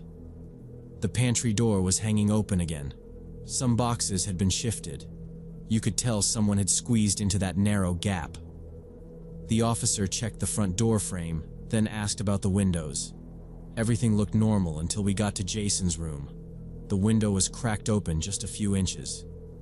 We never left it like that, especially on the second floor. The officer leaned in and pointed out the old fire escape right next to it. Rusted metal, still solid enough for climbing. He said that was probably how the intruder got in. I called Jason, told him what happened. I tried to keep my voice steady, but it came out in pieces. He said he was clocking out right then and coming home. The officers took statements while we waited. By the time Jason arrived, the adrenaline had burned off, and I just felt drained. We walked through both rooms with the officers. His laptop was gone. From my room, about $50 I kept in a drawer was missing. That was it, thankfully. The police said they'd file the report and keep an eye out, but with such a vague description, we shouldn't expect much. After they left, me and Jason went around closing windows, checking locks over and over, and we installed a door chain the next morning. For weeks after that, every small sound in that apartment felt like someone moving where they shouldn't be, and I never walked past that pantry without looking twice.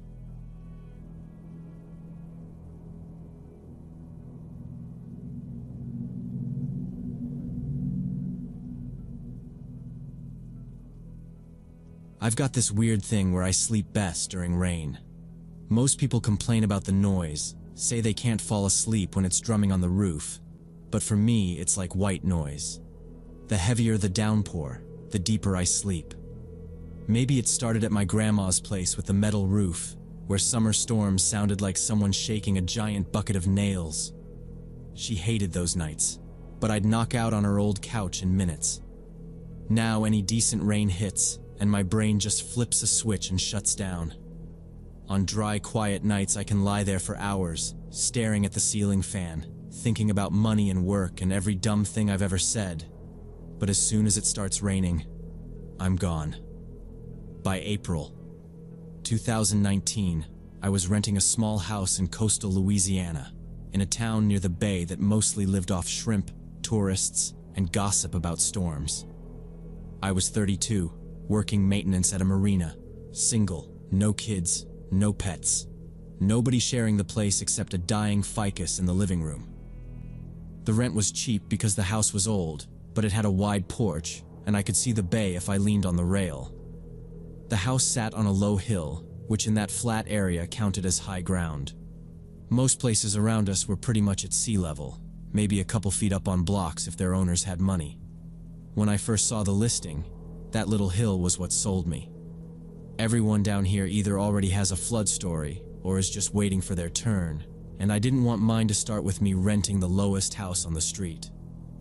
To my right, down the slope, was a 2-story place with peeling blue shutters where an older couple, the Bensons, spent their retirement watching weather reports. On my left was a 1-story bungalow with a rusty metal roof and a yard always littered with bikes and plastic toys. home to the Rodriguez family and their 3 loud kids. Because their houses sat lower on the hill, they watched the water levels a lot closer than I did. Even on regular summer storms, I'd see puddles creeping up their driveways while my steps stayed dry.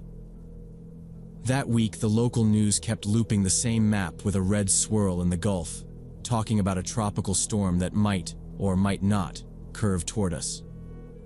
By Thursday, the might not part quietly disappeared, and the meteorologists started saying things like heavy rainfall, coastal flooding, and wind gusts over 60 miles an hour.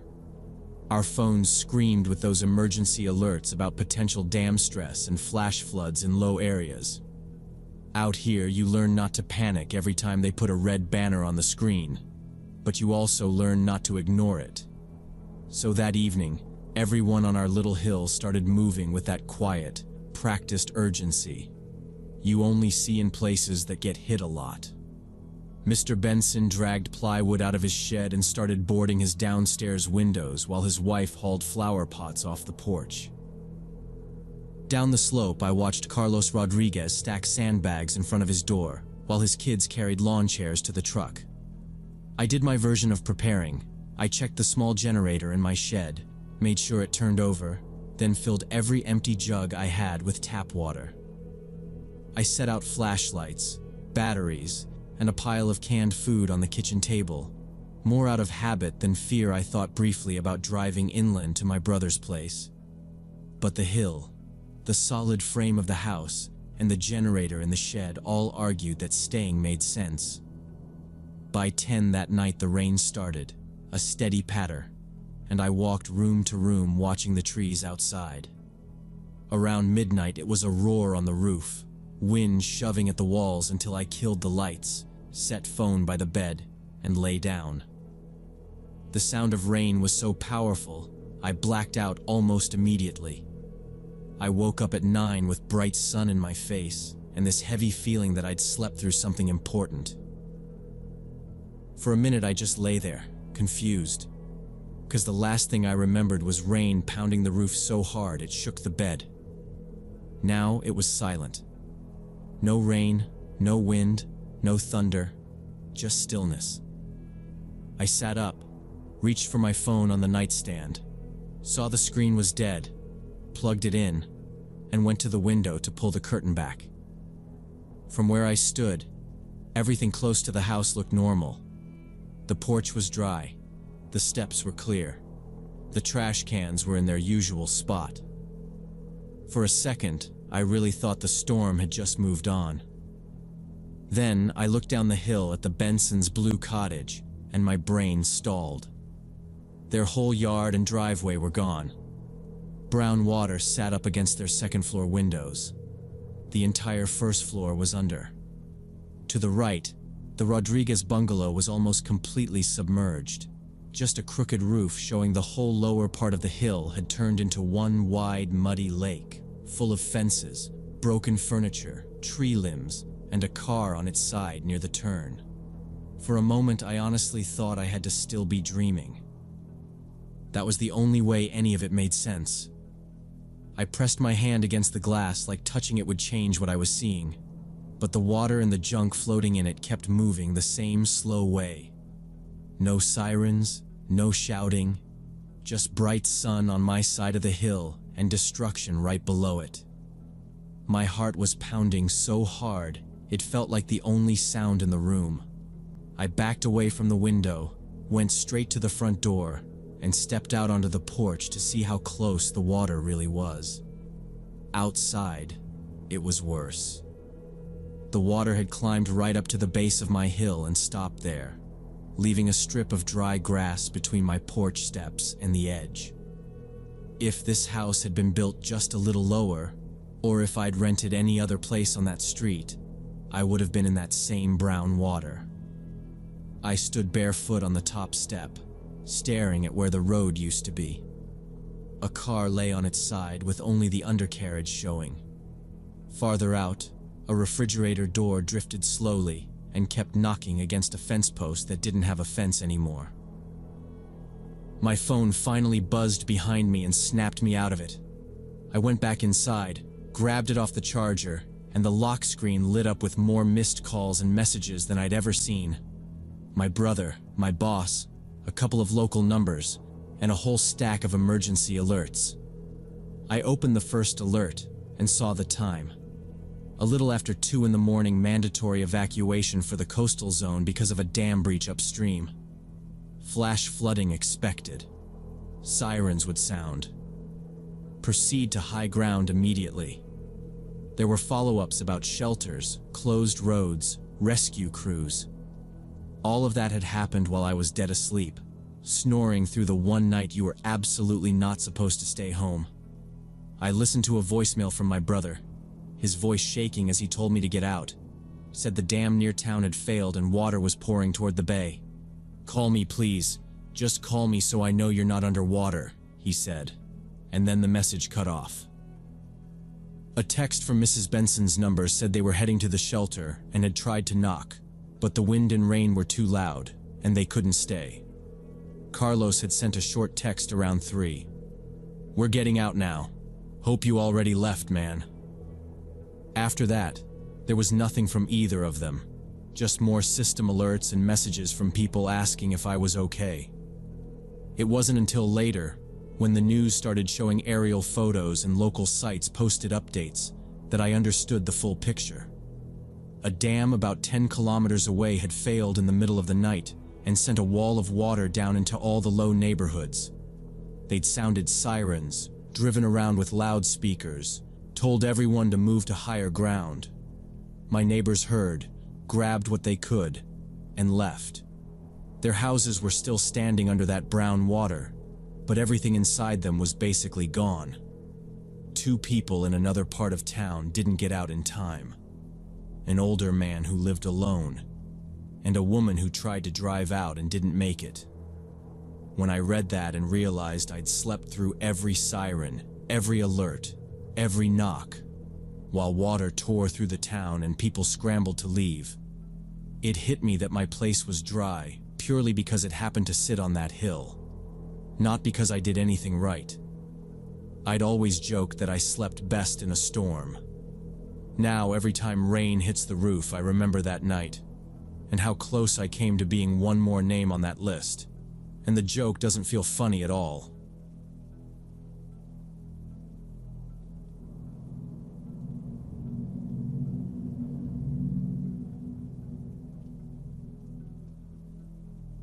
Back in 2020, I was in college in Phoenix, sharing an apartment with 2 roommates. It was one of those cheap off-campus places with thin walls and a leaky shower, but it was close to campus, so we put up with it. One of my roommates was Ryan, whose parents actually had money and owned a ranch about 2 hours outside the city. In August, his parents invited the 3 of us to spend a weekend out there, just to relax before the semester got crazy again. And obviously, we said yes. The weekend itself was normal. His mom cooked huge meals. His dad showed off the property. We messed around with his old rifles and rode the ATVs around the back fields. The only reason I remember the exact time is because of what came after. Sunday evening, while we were sitting around the kitchen, I remembered I had an important meeting with my thesis advisor. First thing Monday, I had already pushed it off once. If I missed it again, I knew he'd bump me to the next semester. Ryan decided to stay another day with his parents. Our other roommate stayed too, and I said I'd just drive back alone that night. Around 9 p.m., I loaded my backpack into my old sedan. Ryan's mom hugged me and told me to text when I got home. I pulled out of their long dirt driveway and turned onto the 2-lane highway that cut straight through the desert. It was fully dark, just the faint glow of the sky and my headlights. I put on a playlist, set the cruise control a little over the limit, and tried to relax. For about half an hour, I didn't see a single other car in either direction. It was just empty road and the white lines slipping under me. Then I noticed headlights appear way back in my rearview mirror. At first, I barely paid attention. Cars appear and disappear all the time. But these ones were closing the distance fast. It was a pickup truck, dark color, coming up behind me much faster than I was going. I stayed in the left lane a second, then did the normal thing and moved over into the right lane so it could pass. I expected it to blow by me and disappear ahead. It didn't. It came right up behind me and stayed there, so close I could hardly see its hood. Just bright lights. I told myself I'd maybe cut the guy off earlier without noticing. I nudged my speed up to 70, then 75, then 80. The truck stayed right on me, like we were tied together. My hands started sweating on the wheel. There was still nothing in front of me and nothing behind us but darkness and desert. After a minute of this, I figured the safest thing was to just pull over and let him go. I flipped on my turn signal, eased off the gas, and coasted onto the shoulder. Instead of passing, the truck slowed too and stopped a few car lengths behind me. That was when it shifted from annoying to wrong. I sat there with my hazards on, watching in the mirror, waiting for someone to get out. Nobody did. The truck just sat there, engine running, lights on me. 30 seconds felt like a long time. After about a minute, my chest felt tight. I thought, screw this, turned off the hazards, pulled back onto the highway, and started driving again. The truck did the exact same thing, pulled out and settled right behind me at the same distance. That was when I stopped pretending this was nothing. I grabbed my phone from the cup holder, hit Ryan's name, and put him on speaker. He answered sounding half asleep, still at the ranch. I cut him off and told him, as fast as I could, that a truck had copied me when I pulled over and was now glued to my bumper on an empty highway. Ryan got serious right away. He said maybe it was some idiot screwing around, but if I felt unsafe I should call the police and, whatever I did, not stop again. I said I'd try gunning it first. I dropped the call, tightened both hands on the wheel, and pressed the gas as far as I felt comfortable. My old sedan whined but climbed up. 85, 90, 95. The truck had no problem keeping up. It stayed locked behind me, then its high beams snapped on, flooding the inside of my car with white light. The driver started hitting the horn in sharp bursts. My heart was pounding so hard I felt it in my throat. There were still no other headlights ahead or behind, just flat black desert on both sides. I knew from the signs that the nearest town was still around 40 minutes away. That was when I dialed 911. I kept my eyes on the road while it rang and told the dispatcher as calmly as I could that someone in a pickup was chasing me and wouldn't back off. She asked my direction, the highway number, and what the other vehicle looked like. I said it was a dark pickup and that I couldn't see the plates because the lights were blinding me in the mirror. She said the nearest patrol unit was about 20 miles away, but she'd send it toward me and told me not to stop. Drive to a lit public place if you see one, she said, but do not pull over on the side again. I stayed on the line with her, reading out every mile marker I passed. The truck was still there, sometimes dropping back a little, then rushing up on me again. Then the driver changed tactics. He pulled out toward the right, half onto the shoulder, trying to come up alongside me in the dirt. I felt the rumble strip under my own tires and pushed the gas harder, easing left just enough that he couldn't get completely next to me without going off the road. After a few seconds, he slipped back behind me. I didn't even have time to process that tiny bit of relief before he hit me. The truck slammed into my rear bumper, hard enough that my head snapped forward and the car swerved. I gripped the wheel and fought it, somehow keeping us from spinning out into the desert. In that moment, it was crystal clear. This wasn't some idiot playing games. This was someone trying to wreck me where no one could see. Adrenaline hit so fast my hands went numb on the wheel. I was screaming into the phone to the dispatcher that he was trying to run me off the road. Up ahead, I finally saw a green exit sign with a gas station logo under it, and I locked onto it like it was the only thing that could save me. I told the dispatcher there was a gas station 2 miles ahead and I was going to take that exit because there would be lights and cameras and people. She said that was good, told me again not to stop anywhere dark and that a patrol car was still heading my way. I flipped my turn signal on early, partly to warn him, partly hoping maybe he'd realize I was about to be around other people and just back off. He didn't. The truck stayed glued to my bumper as the distance to that exit dropped. When the ramp came up, I took it harder than I should have, feeling the car shake as I cut over. The truck followed right with me. No hesitation, I said. "He's still behind me. He's taken the exit too." And the dispatcher told me, "Okay, go straight to the station, park by the entrance, and get inside. Do not go up to the other vehicle." I could see the station now. Small place, a few pumps, bright white lights over a short lot. There were a couple of cars parked near the front. I didn't even touch the pumps. I drove straight across the lot toward the doors. I slammed the brakes late and came to a crooked stop almost right in front of the entrance. I jammed the car into park, grabbed my keys and phone, yanked the door open, and ran. As I crossed the concrete, I glanced back. The pickup had pulled into the lot and stopped near the edge, not pulling into a space, not rolling closer. Just sitting there, engine running, pointed toward the road. I couldn't see the driver, but I felt every hair on my neck stand up like his eyes were on me. Then the automatic doors opened and I stumbled into the store. It was just an older guy at the register and a woman by the coolers. I went straight to the counter, still on the phone with 911, trying to catch my breath. "Call the police. Someone's chasing me. He hit my car," I said, too loud. The cashier stared for half a second, then grabbed the store phone and started dialing without arguing. I stepped over to the front windows so I could keep the truck in sight. It stayed where it was, idling near the edge of the lot, angled a little toward the exit like it was ready to leave fast if it needed to. For a couple minutes, nothing happened. No one got out. No door opened. The woman came to stand next to me and asked, "Is that him?" When I nodded, she swore under her breath and stayed there like she wasn't going to let me stand alone.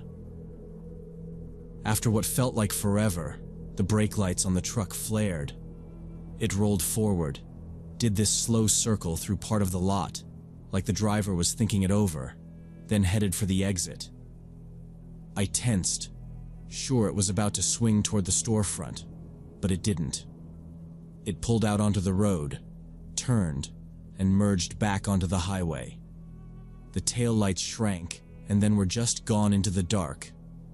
I told the dispatcher, and she said to stay put because the officers were almost there. About 10 minutes later, 2 patrol cars pulled in, lights on but no sirens. One parked near my sedan, the other closer to the road. The officers got out, talked to the cashier for a second, then waved me outside. My legs felt shaky now that everything was slowing down. One of them, younger, asked if I was Kyle and walked me a few steps away to get my statement.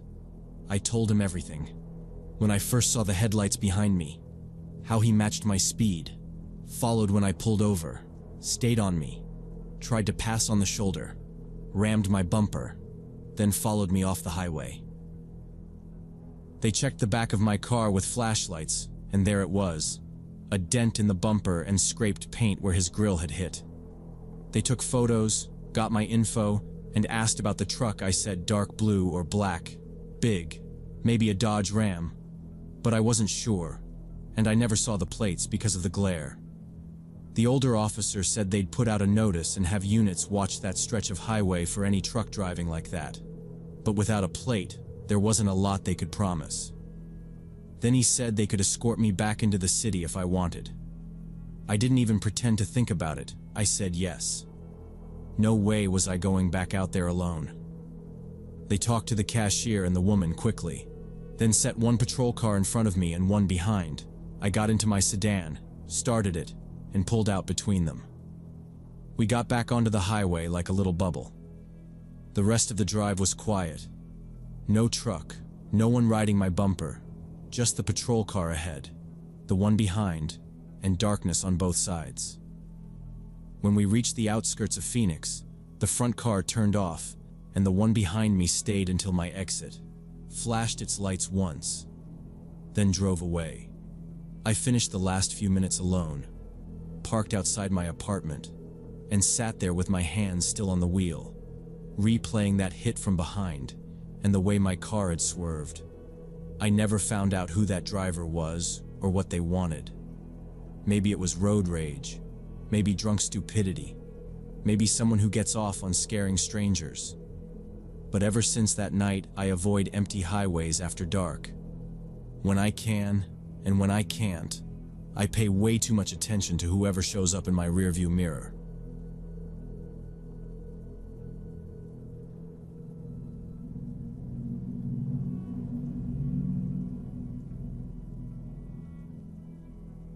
When I was 21 and studying psychology at Arizona State, I got my first job at Subway to pay rent after moving out from a bad roommate situation.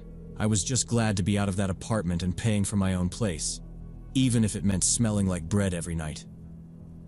The store was in the Mesa Riverview Mall food court, and I took the evening shifts from 6 to close because they fit around classes.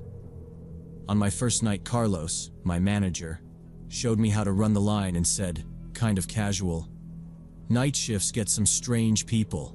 Just keep the counter between you and them." I laughed it off. For about 3 weeks, nothing strange happened at all. I learned the build orders, got faster with the knife, started recognizing a couple of regulars. It was quiet most nights. Then one Wednesday near the end of January, she came in. It was a little after 8. The only other customer was a guy in a hoodie with a textbook open in the corner. She looked like she'd taken a wrong turn out of some office downtown. Maybe mid-40s, neat bob, business suit, heels, leather coach bag on her shoulder. She stepped up to the counter, smiled, and ordered a 6-inch turkey on wheat, no onion. She paid with a credit card, signed, and took the sandwich to the table by the window. I noticed she barely unwrapped it. When she left 10 minutes later, she stopped at the counter, smiled at me again, and said, "Thank you, honey. That was really good." I just thought she was a nice customer and went back to restocking. The next night she came back. Same time, same order, same table. Third night, same thing. That's when I really noticed she wasn't eating. One bite, maybe 2. Then she'd just sit there with her phone in her hand. Every couple of minutes I'd feel it, look up, and see her eyes on me. Not in a flirty way, not hostile, just watching. By the end of that week, she showed up almost every evening I worked. Carlos caught me glancing over and asked, "You sure that's not your aunt or something?" "She only comes when you're on." I told him I'd never seen her before, which was true, then joked that she reminded me of one of my professors, so maybe that was why she seemed familiar. What I didn't say was that my stomach tightened a little every time I saw her walk in. I didn't want to sound paranoid on my first decent job. The first note showed up about a week later. It was close to closing, lights half turned down, and I was wiping tables. On her usual table, there was a napkin folded into a small square. I picked it up to throw away, felt paper inside, and unfolded it. In small, neat handwriting, it said, "You have a pretty smile. I've been watching you for 10 days. We should be closer." My chest did this little jump. I looked around the empty dining area like someone might pop out laughing, but it was just me and the humming coolers. I told myself it was some idiot playing a joke, shoved the napkin into my apron, and finished cleaning. The next night, she came again, like nothing was weird. Same order, same polite smile. After she left, I went to wipe her table and saw a cardboard drink coaster sitting in the middle of the tray. A phone number was written on it in the same handwriting underneath. It said, "Call me. I can help you with school. I know where you live." I read that line twice. There were no hearts, no name, just that my hands went cold. I slid the coaster into my bag instead of the trash. On the way out through the dark mall, I kept checking over my shoulder, suddenly very aware that HR had my address and that she knew my name. The third note was what really shook me. It was Saturday. I hung my jacket on the hook in the tiny back room at the start of my shift, checked my phone, then went out front. Maybe 15 minutes later, I went back to grab chapstick from my pocket. When I slid my hand in, I hit folded paper that hadn't been there before. I pulled out a sheet of printer paper, folded twice, and opened it. "You're ignoring me. That's rude. I waited outside your place last night." My hands started shaking so bad, I dropped both the note and my jacket. There was no public way into that room. Whoever wrote it had walked behind the counter and down the little hallway, close enough to reach into my stuff. Carlos was on vacation that week, so it was just me and Michael, the 16-year-old trainee, on that shift. I picked up the note and walked it out to the line. I set it next to the cutting board and said, "Can you read this?" He frowned, read it, and said, That's creepy. You should call the police, seriously." I knew he was right, but I could already hear the questions. How long had this been happening? Why hadn't I said anything? Had she actually done something? I didn't want to be the crazy student worker overreacting to just notes. I told him I'd show Carlos when he got back and stuffed the paper into my bag. She came in at 10:30 that night, half an hour before closing. The food court was almost empty. Michael asked if he could run to the restroom before we started breaking down the line, and I told him, yeah, go ahead. While he was gone, she walked up to the counter like any other customer. Same hair, same calm smile. She ordered her turkey on wheat, no onion. I made the sandwich as fast as I could with that buzzing feeling in my chest, rang her up, and waited for her to move to a table. She didn't. She stayed where she was, resting both hands on the glass over the pans, eyes on my face like we were in the middle of some conversation I hadn't agreed to. Then she tilted her head a little, and in this soft, almost affectionate voice, asked, "Why aren't you answering my letters?" I froze for a second when she asked that. Then I heard my own voice come out flatter than I meant. I told her I didn't know what she was talking about, and that if she was the one leaving those notes, she needed to stop and she needed to go.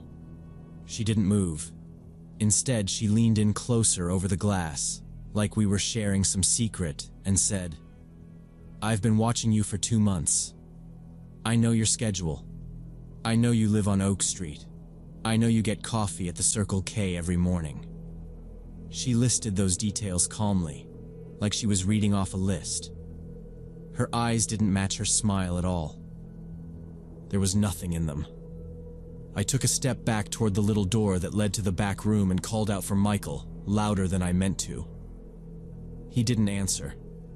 I could hear the hand dryer going in the restroom down the hall, so I knew he really couldn't hear me. The woman kept her hands on the glass and tilted her head, still watching me, and I realized she'd gotten all of that information by just following me for weeks. Before I could decide whether to hit the panic button under the counter, a chair scraped behind her. A guy who'd been sitting by the window stood up. I recognized him as soon as he took off his Arizona Diamondbacks cap. He was one of our regulars, came in for black coffee and a breakfast sandwich on the mornings I worked weekends. I knew he used to be a cop because he always joked about how he'd seen worse coffee in the force. He walked over slowly, pulled his phone out, and held it up so she could see the camera pointed at her. Then, loud enough to carry, he said, "Ma'am, I'm recording this, and I'm calling mall security right now. If you don't walk out of here, I'm going to keep you here until they show up." She looked at him, then at me. For a second, I thought she was going to start yelling or reach across the counter at me, but she just dropped her hands, turned, and walked straight out of the food court without another word. He stayed where he was, still filming, until she disappeared around the corner. Only then did he lower his phone and look back at me. My hands were still shaking on the counter. Mall security showed up about 5 minutes later, 2 guys in uniforms. They checked the nearby hallways and the parking lot cameras, but she was already gone. The retired cop introduced himself as Robert Kane after that. He gave the guards a quick rundown of what he'd heard, then turned to me and said he'd hang around until we closed. Just in case she came back, I didn't argue. Michael came out of the restroom confused and wide-eyed when he realized what he'd missed, and he stayed up front while I did the bare minimum closing stuff. Every time someone walked past the storefront, all three of us looked up. When we finally locked the doors, Robert walked with me all the way to my car, scanning the lot like it was second nature, then waited until I pulled out. The next day, after my morning class, I went down to the police station and filed a report. I brought the notes and the phone number, gave a full description of her, and told them about the car I thought she might be driving from the times I'd seen her leaving the lot. The detective who took the report listened, took copies of everything, and told me this sounded like a textbook erotomania case, where someone convinces themselves there's a relationship that doesn't exist. Hearing an actual term for it didn't make me feel better. It just made it feel more real. A few days later, he called me back. They'd pulled footage from the mall and from one of the exterior cameras. They had a name: Deborah Lynch, 52, an accountant, divorced, no kids on record. He said she'd had previous contact with mental health services for bipolar disorder. They served her with a restraining order that barred her from coming near me, my work, or my apartment. There wasn't going to be any criminal charge unless she violated it. I understood the logic, but I still felt sick when I hung up. I lasted one more week at Subway. Even with Carlos back, even with everyone knowing to watch for her, I couldn't calm down. Every time a woman in a blazer walked in, my body reacted before my brain did.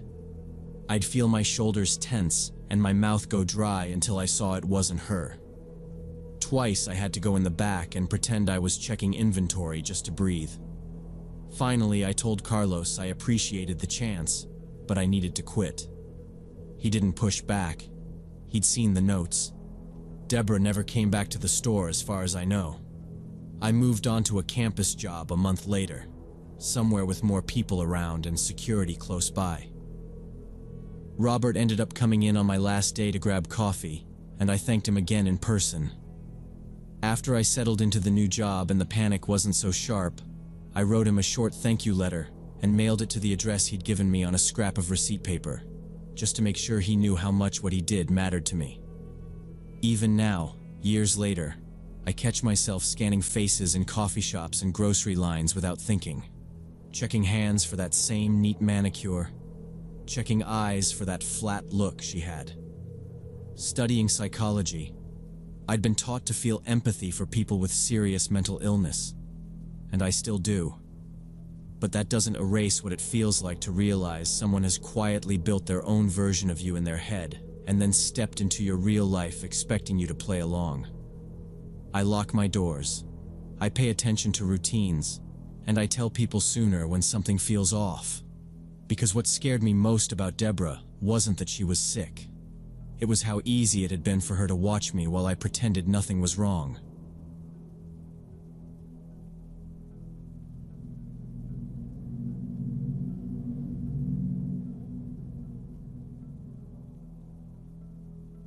I was 22 when my gym acquaintance Martin, who I'd met just a month earlier, invited me for a weekend at a country house outside the city. Back then, I'd only been living there a few months, didn't know anyone besides coworkers and a couple guys from the gym, and most weekends I just sat in my small rented room scrolling on my phone. He was about 10 years older, always talking between sets about clients, deals, and getting out of town with the guys. He said he worked in real estate, that he and two friends from business school rented the place together, and they'd be there that weekend anyway, so I should come hang out and maybe talk business. For me, it sounded like a free mini trip and a chance to finally meet some new people, so I agreed right away. Saturday, I grabbed my backpack and took a rideshare to the address he sent. As we left the apartment blocks, the roads narrowed into little streets with identical fences and small summer houses. I kept picturing a busy terrace, smoke from the grill, people already laughing. Instead, the car stopped at a quiet gate where Martin stood alone, hands in his pockets. He smiled, paid the driver before I could, clapped my shoulder and said I was right on time. The house looked modern and expensive. 2 floors, big terrace, pool in the yard. Inside it was clean to the point of feeling empty.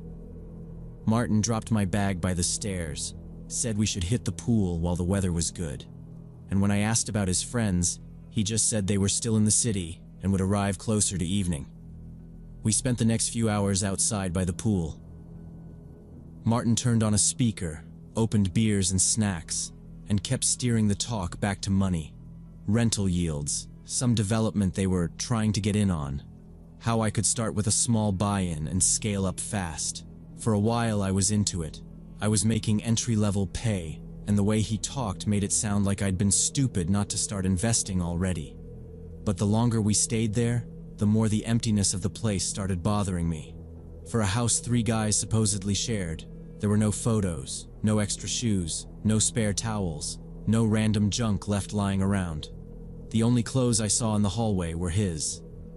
When I opened the fridge to grab another beer, it held exactly enough food and drinks for one evening and nothing else. I tried to write it off as them being neat, but it didn't match how he'd talked about years of weekends out there. While we ate, I asked how long they'd been renting the house. He said, "Couple of years now." But when I pushed for stories about stupid things his friends had done out there, he only gave vague laughs and changed the subject. No names, no actual memories. As the sun started going down and the air got colder, he suggested we head inside, shower, and then start the grill. I went upstairs first, looking for where I'd be sleeping. There was only one bedroom that looked lived in, one made bed, a nightstand, a wardrobe with his clothes. The other rooms were either completely bare or stacked with boxes and construction materials. Standing in the hallway, I called down and asked as casually as I could, "So which room is mine? Where do your friends usually sleep?" He came upstairs with a towel around his neck, glanced into the bare rooms like they were exactly how they should be, and said in this even voice that the guys had changed plans last minute, that they'd texted earlier to say they weren't coming. He added that it wasn't a problem, we would still grill, maybe watch a movie and talk properly about the project. But something in how relaxed he sounded finally set off alarm bells for me. We'd been there hours, his phone never rang, so I asked to see the texts. Martin refused, calling it personal correspondence. Then I directly asked him if those friends even existed. I didn't try to soften it, I just said, "Do they even exist, Martin?" For the first time that whole day, he shut up. His face went blank, like he was frozen mid-sentence, and he just stared at me for a couple seconds. Then it was like he flicked a switch. He smiled, relaxed his shoulders and said, "Well, okay, I'll admit it. There were no friends. I just wanted to spend the weekend alone with you, get to know you better." Nothing wrong with that, right? He said it casual, like he just confessed to buying the wrong snacks. Everything inside me tightened. That was the moment I actually understood what bothered me all day. I wasn't just with some talkative gym guy. I was with someone who had lied in detail to get me alone an hour outside the city, in a house set up for one person. No one knew the address, nobody was expecting me back at a specific time, and we'd already had beers. I forced myself to sound normal and said I'd just remembered something important back in the city, that I had to leave right away, that I'd completely messed up my plans. While I was talking, I took my car keys out of my pocket so he could see them, and I stepped past him toward the stairs. He moved fast and grabbed my forearm. Not super hard, but firm enough that I had to stop. "Come on, man, don't be like that," he said. He started explaining he hadn't meant anything weird, that he only lied because he thought I'd say no to just a guy's weekend, that it was a harmless way to make sure I came. He kept pointing out the food, the drinks, the pool, saying it would be stupid to leave before dinner. While he talked, all I could think about was that we were upstairs, away from the front door, in a mostly empty house that clearly wasn't used by three guys. I pulled my arm out of his grip and told him straight that I didn't like being lied to. I said if he just invited me honestly, maybe I would have come anyway, but tricking me to get me out there wasn't okay. I added that maybe we could grab a coffee in the city sometime, but I wasn't staying the night. I kept my tone low and steady on purpose because I did not want to push him into getting aggressive. When I tried to walk around him again, he shifted and blocked me, still filling the hallway. He suggested we at least eat first, and said he'd drive me back himself after that part hit me wrong. I'd already said I had my car. There was no good reason for him to be the one driving unless he wanted control over when we left. I told him again I had to go now and that I wasn't hungry. This time I dropped the polite act. No smile, no jokes, just, I'm leaving. I think he saw I wasn't backing down, because after a second he stepped aside and let me pass. I went downstairs quickly, trying not to look like I was running. My bag was still by the stairs where I dropped it when I first came in. For a moment I started to bend down to grab it. Then I pictured realizing something important was still upstairs, and having to go back into that bedroom with him standing in the doorway. I straightened up, left the bag where it was, and walked straight to the door. I opened it without asking. He followed me and kept talking about how I was overreacting, that I'd laugh about this later, that he just wanted a chill weekend. But he didn't touch me again. Outside, I hit the unlock button, heard my car beep near the fence, and headed straight for it. Without turning around, I told him lying to get someone alone wasn't a small thing and that I didn't want to see him again. He said I was being dramatic and that I'd regret burning bridges, but his voice sounded smaller, more annoyed than confident. I got into my car, locked the doors out of habit, started the engine, and drove away while he was still standing in the open gate. On the drive back, my brain kept looping through the day in little pieces. How he never actually used his friends' names, how the house only had one real bedroom, how we'd stayed outside almost the whole time, how his smile slipped that second before he admitted the lie. I kept thinking about how easily I'd said yes to a weekend with a guy I barely knew just because I was lonely in a new city and wanted more friends, and I didn't like what that said about me. I changed gyms the next week, blocked his number, and never saw him again.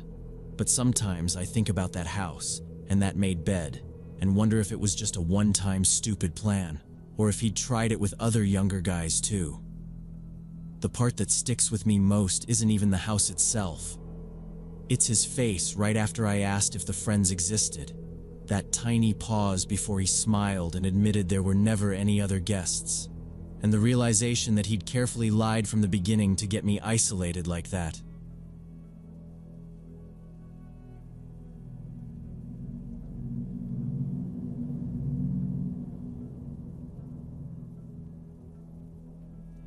When I was 31, I bought a 2-story house with a finished basement that had a separate entrance.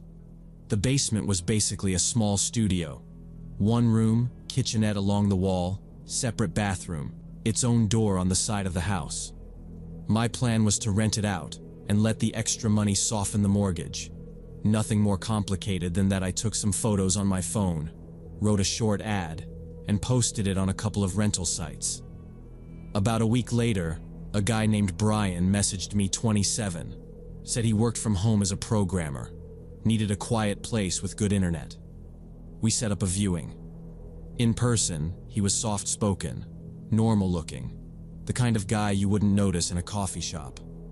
He asked basic questions about utilities and noise, and whether he could put up a monitor arm on the wall.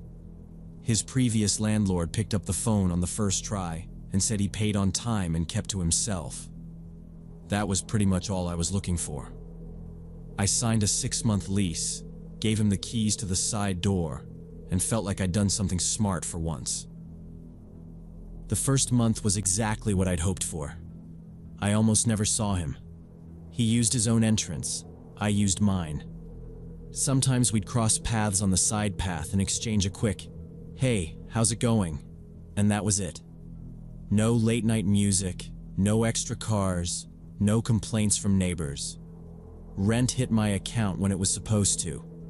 I remember telling a friend I'd gotten lucky with my first tenant, and that being a landlord might actually be easy. Then, sometime early in the second month, I started waking up at night. My bedroom is on the second floor, and a couple times a week I'd jerk awake around 2 or 3 in the morning with this sense that someone was walking around on the floor below me. I'd lie there and hear this slow, spaced-out creaking, like footsteps on the first floor hallway. The house isn't new, so at first I told myself it was just wood shifting as the temperature dropped. That explanation worked for a while. One night, though, I woke up and clearly heard a door open. You can tell the difference between a random creak and a latch going. This sounded like the door at the end of my first floor hallway, the one that leads down to the basement. From my side, it has a simple slide bolt that I always keep locked. There's no reason for it to be open, ever. I lay there listening, trying to decide if I dreamed it, then finally got up. I went downstairs as quietly as I could. The house was dark, the bolt on the basement door sitting exactly where I'd left it. I put my hand on it anyway. Like maybe it would feel different if it had been moved. It didn't. Nothing else seemed out of place.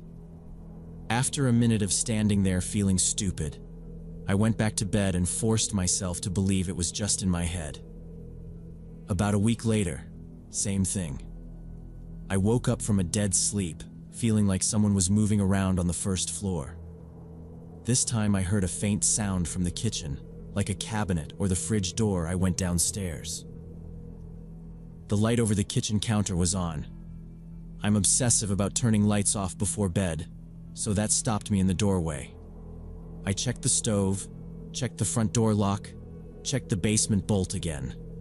Everything looked normal except for that light. I turned it off and went back upstairs, but now it wasn't just old house noises anymore. Something was off, and it stayed in my head all morning. Later that day, I went down to Brian's door and knocked. He opened after a few seconds, hair messed up, clearly half asleep. I asked if he'd been upstairs in the main part of the house at night for any reason.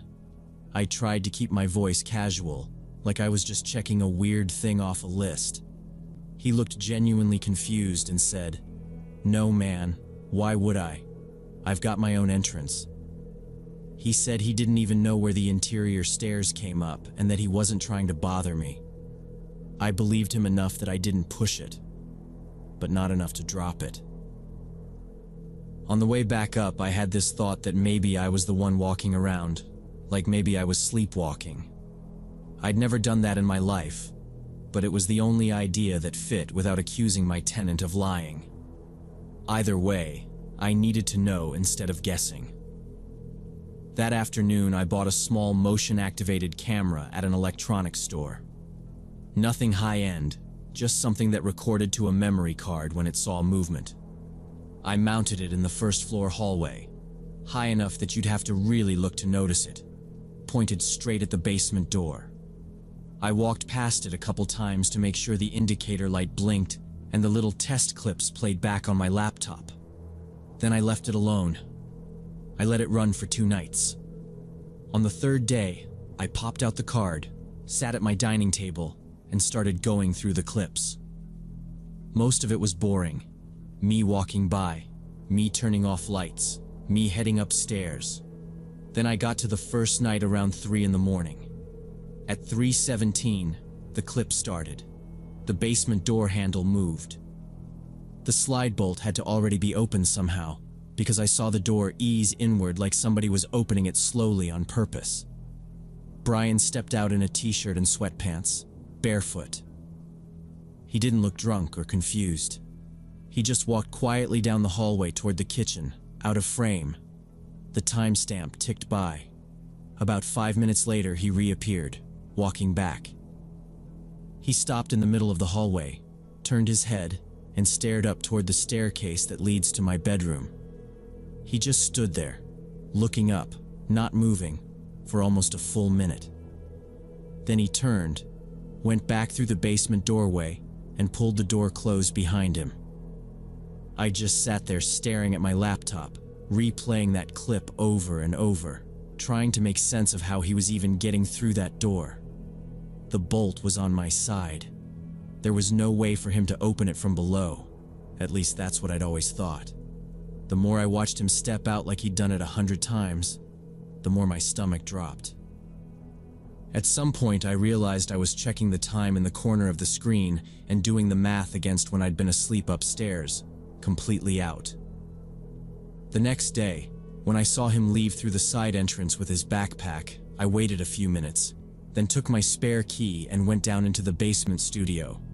I told myself I was just inspecting my own property, which was true, but really I was looking for proof I wasn't losing it. From inside, I went straight to the door that led up into my hallway. I checked the frame, the handle, the lock. That's when I saw it. A small, clean hole drilled straight through the wood, right about where the bolt sat on my side. You could definitely slide a piece of stiff wire through and push the bolt back. Seeing that hole hit me harder than the video. It meant this wasn't some one-time impulse thing he'd planned it. He'd stood there with a drill and decided he needed a way into the main house without me knowing. I took a couple pictures of the hole, then went back upstairs, printed 4 still frames from the camera showing him in the hallway, and loaded the clip onto my phone. I didn't want there to be any argument about what I'd seen. That evening I watched for his car to come back when it did, and I heard his door downstairs close. I went right down and knocked. He opened after a second, same normal face, and started to say, "Hey, what's up?" But I just held out the printed photos and told him to look. He stared at them, then at my phone when I hit play on the video.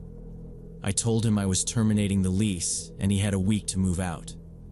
At first, he tried to deny it. He said it must be some sort of glitch, that it wasn't clear it was him, even though his face was right there. I didn't argue. I just said, "Come here," and walked him to the inside of the basement door and pointed at the hole. I asked him how that got there. He went quiet for a few seconds, then looked right at me and said, in this flat voice, that he liked walking around the house when I was sleeping, that it relaxed him. No apology, no embarrassment. Just that. Hearing him say it out loud made my skin crawl. I told him I'd changed my mind and that I wasn't giving him a week. I was giving him 3 days, and if he wasn't gone by then, I'd call the police and hand over the recordings. He didn't argue with that. He just nodded once, said nothing, and closed the door in my face. After that, I barely slept. I installed 2 more cameras covering the back of the house and the inside of the living room, double-checked every window, and dragged a heavy cabinet in front of the basement door upstairs, so it couldn't open even if the bolt somehow got moved again. He was gone in 2 days. I watched from the upstairs window while he loaded his stuff into a ride share and left. Once I was sure he wasn't coming back, I went down to check the studio. He'd actually cleaned it decently well. Trash gone, dishes washed, no obvious damage except for that hole in the door. For a minute I thought maybe I'd overreacted, that maybe it was just some weird boundary issue. Then I saw the notebook. It was wedged in the corner on the floor behind a small cabinet he'd left. Plain cover, no name. I opened it and started flipping through.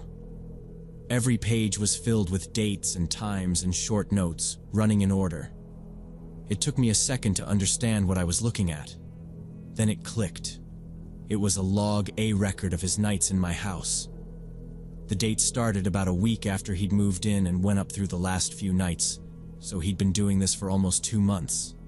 The entries were simple but specific. Stuff like 2:41 a.m., upstairs, he's on his back, light snoring, or 3:10 a.m. he got up to use bathroom, flushed twice, or 1:58 a.m. pacing in living room, talking on phone, sounded irritated. There were dozens of them. He'd written what room I was in, how long I stayed there, how I was lying in bed, even notes about the way I breathed. I stood there in that little basement room reading about myself like I was some animal he was tracking. As soon as I could move again, I took the notebook and went upstairs. I changed every lock on every door that day. I had a contractor come in later and seal the door between the floors completely, framing it in and covering it like it had never been there, and I filled that drilled hole with wood filler and metal so nothing could ever go through it again. I never rented the basement out after that. I didn't call the police either. I thought about it, but the idea of dragging it out in reports and maybe seeing him again in some office made my chest tighten. I just wanted him gone and the whole thing finished. Even if that meant I had to live with the fact that for weeks, somebody was calmly walking around my house at night, watching me sleep, and I had no idea.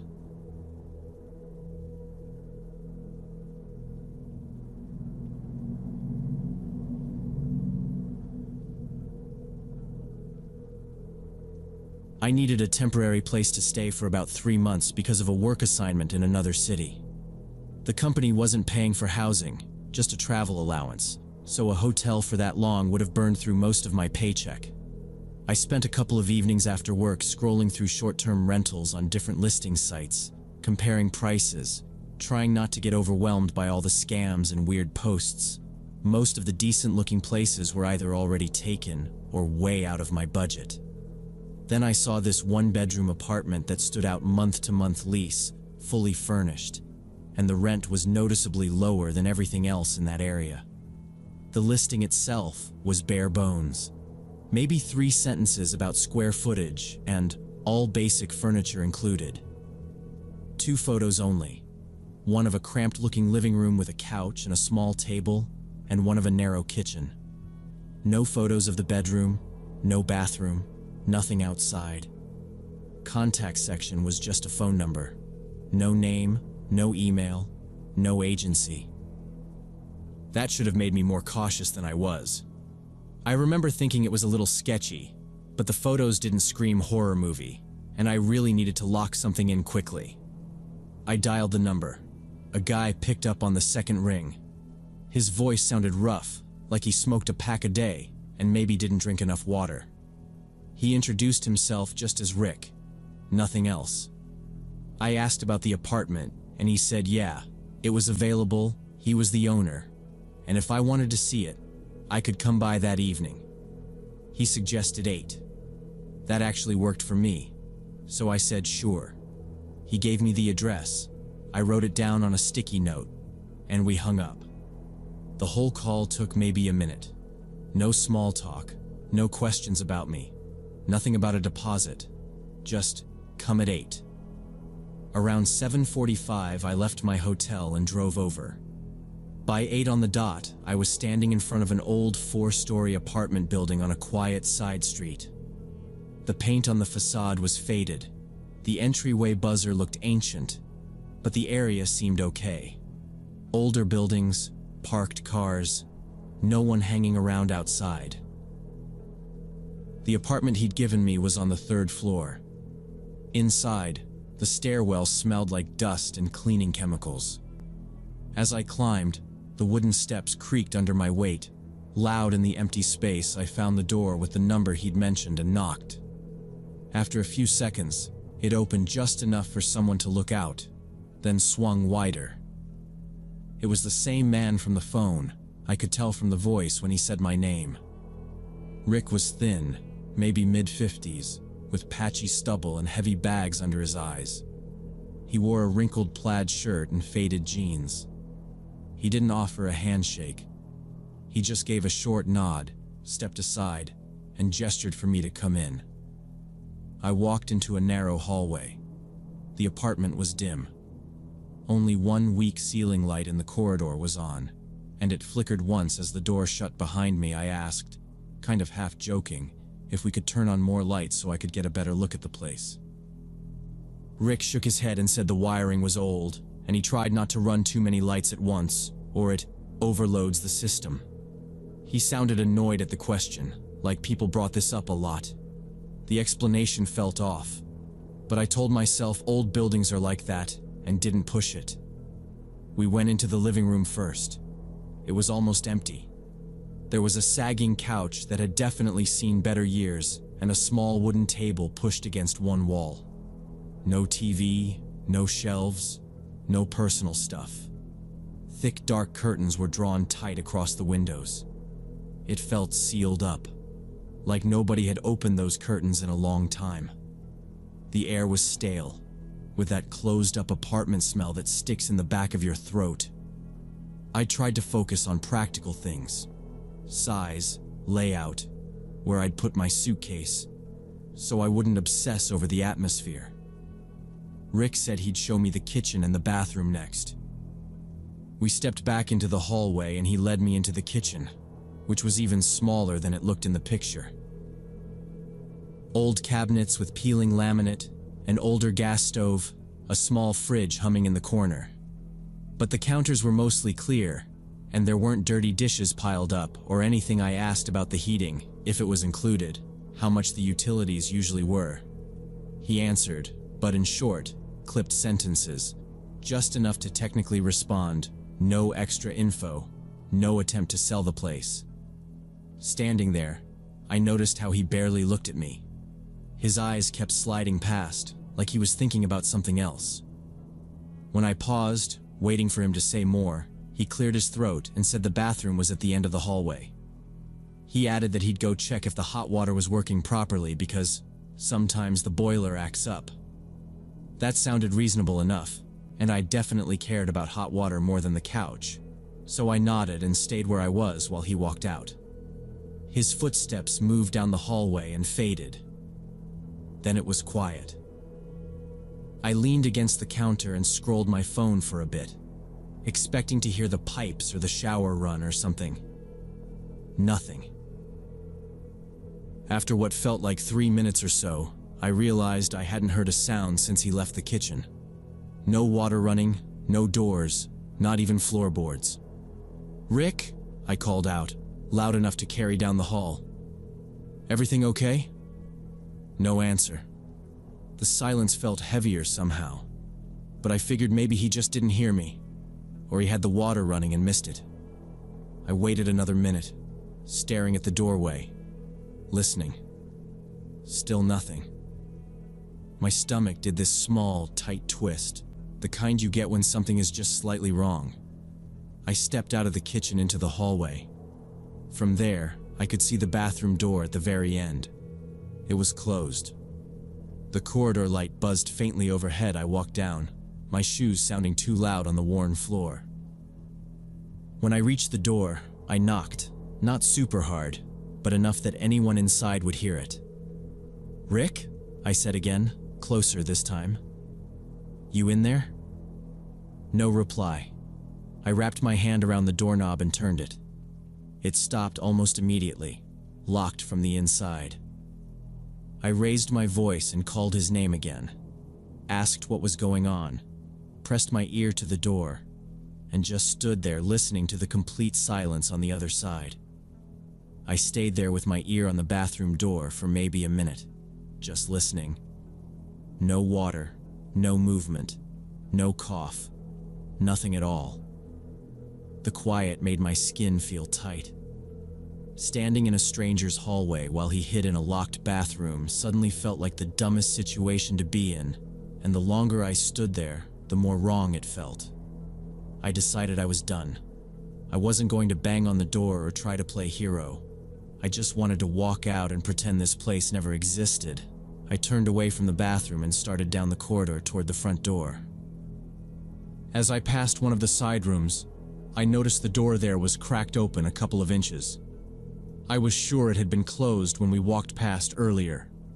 I slowed without meaning to and glanced at the gap. Something moved inside the dark room. It was just a shift, like someone taking a half step back. I froze and stared. In that narrow slice of space, I could see the outline of a person standing just inside. Broad shoulders, thicker build, definitely not Rick. This person was taller and heavier, and the way they eased backward told me they knew I'd seen them. Whoever it was had been standing there, silent, the whole time. My heart started pounding so hard I could feel it in my throat. I didn't ask who they were. I didn't say a word. I walked straight to the front door, hand already out, expecting it to be locked. It wasn't. The handle turned. I stepped into the stairwell, shut the door behind me, and went down the stairs fast, almost running. When I got outside, I made myself keep walking. But when I glanced back up at the windows, one curtain on the third floor was pulled aside, and a bigger figure was standing there. Looking down at me, I walked straight to my car, unlocked it with clumsy hands, and got inside. First thing I did was hit the central lock button. Sitting there, I realized my heart was still pounding like I'd run stairs. I started the engine and pulled away, checking the mirrors way more than normal. Half expecting someone to come out of the building after me, nobody did. But my grip on the wheel stayed tight all the way to the first gas station I saw. I pulled in by the door, went inside, bought a bottle of water and tried to look like a regular tired guy instead of someone who had just backed out of something bad. Back at the hotel, the first thing I did after locking the door was open my laptop.